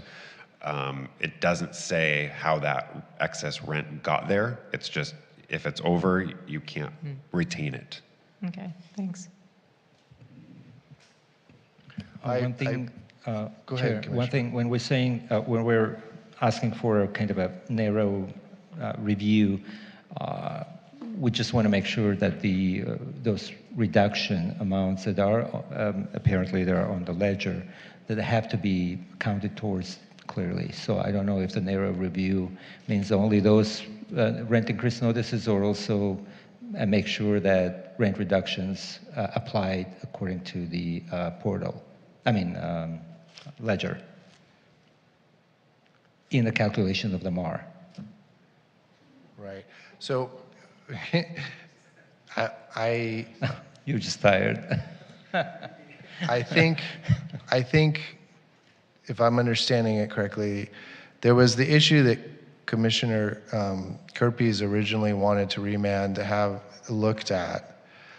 The results wasn't as clear as we would have liked it to have been, but council is instructing us now that that issue won't matter legally because it's the issue of the overpayment being retained. If I'm hearing that correctly, then that leads me to believe that we shouldn't ask the hearing examiner to go back to that issue. We should just limit it to whether there was evidence submitted in the record of rent increases prior to 2023, particularly in light of, and then let's cite the pages and have them look at that narrow issue of rent increases prior to 2023 in light of several of these pages. That's my thought on what the narrowest scope is that we should be sending this back for remand. That's for the calculations of the MAR, okay? To determine, obviously, to determine the MAR, you look into the rent increase notices. But then to determine the overcharges, you have to look into the actual payment of the rent amount. So if the MAR is $1,500, but the actual payment is $1,400 because of the, let's say, rent reduction of $100, so then we cannot count that $100 as towards the overcharge. So we have to say, we have to acknowledge that in the rent calculations table that is created. So that's why I'm saying just calculating the MAR, that's fine. We can say this is the MAR that should be as of today. But how much you paid, that's a different column. That's a different question. Haven't they already determined how much was paid? Well, if you see the rent paid on on the rent worksheet that the examiner created. So I don't know if these amounts, they include the reductions per the landlord. These amounts, they do not include the reductions. So that's one of the landlord's argument. So now I'm saying is that besides calculating what the MAR should be, if there is a column that says rent paid, because we need to know the overcharges. So then we need to include the exact amount that was paid for that month. And if the tenant took the reduction, so that reduction should be definitely reflected there. So in other words, it has to be a new rent worksheet created.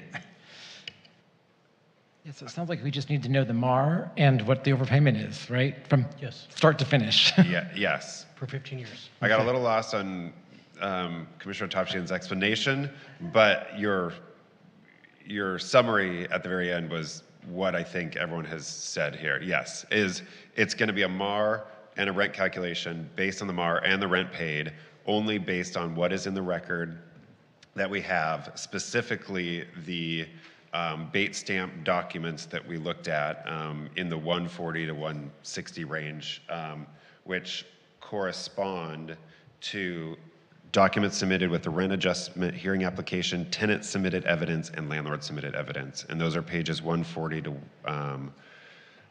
221. I hate to throw a wrench in it, but I have one more question before I attempt a motion. Throw away. So if we remand and suggest that the record remains closed, what if this new hearing examiner says, but I'm missing X? Can they then choose to ask for that? You have two options. You are writing this, we're creating this story. You're creating your story right now. So you can pick whichever one you want. You can say, the parties have had enough bites at the apple. The hearing examiner needs to go just based off what was been submitted. Or you can make that same thing, except in the event that the hearing examiner is really confused, not just a little confused, just really confused, then he can That's ask. a legal term, right? Very legal. For 10:30 at night, it is now a legal term, yes. So pick your poison. Either one is fine legally. I'm looking to the rest of you because I'm prepared to make the motion. You're shaking your head yes, but I don't know which one. Keep it closed, but... If they really, okay. Is that, So, if because they really want it? really, because at the last remand, the hearing examiner recalculated the MAR and determined that there was a $9,149.36 overcharge and overpayment in rent, and then subtracted that $1,492 that was in the ledger, and that's where they came up with this figure. So we're basically asking him to do the same, or her to do the same thing, calculate the MAR again, and subtract. I believe the error is that they didn't review this evidence and that the 1,400 pre-2023 is inaccurate. I didn't believe that when I started speaking during So ask them to recalculate the MAR, but be sure that this specific piece of evidence is included in that calculation. Yes. So I'm going to attempt this motion, and that is that we remand this decision and we recommend that the record remain closed unless the hearing examiner determines that there is reason to believe that there's more evidence that they absolutely need, something like that. Do you want to give me better language for that? Let me just finish the idea, and then you can clean it up. Would that work for you? I'll read it after you're done what I have, and you can say yes or no. Okay. And that we ask them to specifically pay attention to the evidence presented for the original hearing, specifically in our packet. It's pages 144 through 151. It does not seem to be included in the remand decision. So we want them to pay attention to that. The entire record, but those pages specifically. Great. And then the language I have is, in the event the hearing examiner determines that he or she is unable to render a decision without additional evidence, he or she shall be permitted to open the record for additional evidence for a short amount of time. I believe that reaches what we're trying to do. And before I ask for a second, I just want to apologize to the parties for my forceful comments at the very beginning. I went off the decision, and clearly that was, we've determined wrong. Okay, well, I will second that motion. And at this point, I'm going to ask for a roll call vote on this one. Commissioner Bass? Aye. Commissioner Copeland, Aye. Commissioner Kirpies, Aye. Commissioner McCafferty, Aye. Commissioner Topshin, Aye. Vice Chair Goldman, Aye. Chair Rory. Aye. All right, so that motion passes 7-0. If the parties have any further questions, you can reach out to the Rent Stabilization Division at 323-848-6450 by email at rst@weho.org, or you may request an in-person appointment online at weho.org under the services menu. And please bear with us. We just have a few more items from staff. We'll start. Yes, we received a flyer from the Human Services Division. Basically, what they're wanting us to announce is that the City of West Hollywood, in collaboration with Metro, will be hosting an on-the-move riders workshop on Tuesday, August 26th at Plummer Park, rooms 5 and 6, from 9 a.m. to 10:30 a.m. Participants will learn valuable information about navigating public transportation, including benefits of the senior TAP card with on-site registration, trip planning tips, how to navigate the metro system, information on the City of West Hollywood's transportation programs such as Dial-A-Ride, Shuttle, City Line, Bus Subsidy, and on-call transportation.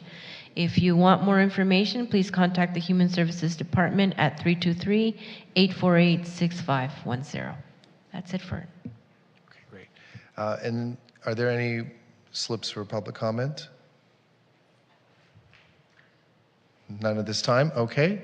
So we will move on to items from commissioners. Just very quickly, a request of, if it's possible, when we have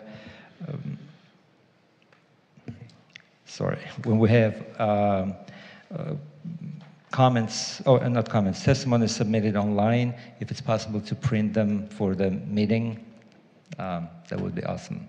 Thank you. Go ahead, Commissioner Kirby. Just two things. One, I just want to thank staff again for the outreach that was done for tonight's meeting. I think that was great and very much appreciated, and we got a lot of feedback from that. And second, I also wanted to, I'll talk to you afterwards personally, but I do want to put on the record, I apologize to Commissioner Copeland. Earlier this evening, you asked about the question having to do with COVID, and I was vehemently like, absolutely not. In my recollection, it had our decision about the interest rate had nothing to do with COVID, but that is only my recollection. I can't speak for the entire commission.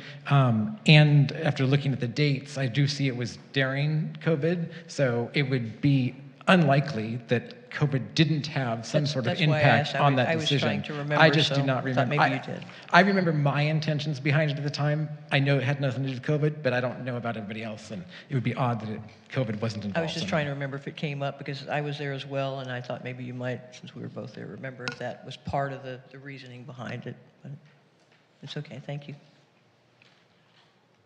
Go ahead. Really quickly, I would like to thank my colleagues and the staff for the very kind note. I missed our last meeting because it was the day that my grandmother passed away, and I really appreciated the kind card that you all sent and your well wishes. And I'm sorry that I missed you all, and so thank you. And then the other thing, with everything going on in our country right now, as it relates specifically to tenants, and an overreach of our federal government looking at records they shouldn't have access to, I'm wondering what sort of protections our tenants have for lease applications and legal documents that they have with their landlords from non-judicial requests that landlords might receive. I know that's not a conversation we could have tonight, but I'd like to make sure our tenants are protected from having those records released. If there's anything you can give us on that, and anything the city could be doing, we could have that conversation another time. If you would send me an email to remind me, I would happily oblige. I would be happy to do that. All right. Thank you. Anything else? All right, thank you all very much for the meeting. And with that, I'm going to adjourn tonight's meeting. We will be reconvening later on the month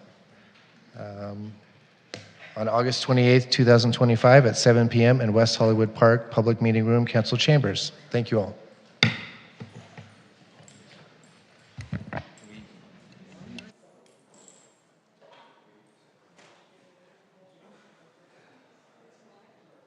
I and a couple of friends actually created the scene here in Los Angeles. The only reason why I do this work is so that people feel like they are seen, and then also that I remain to be seen.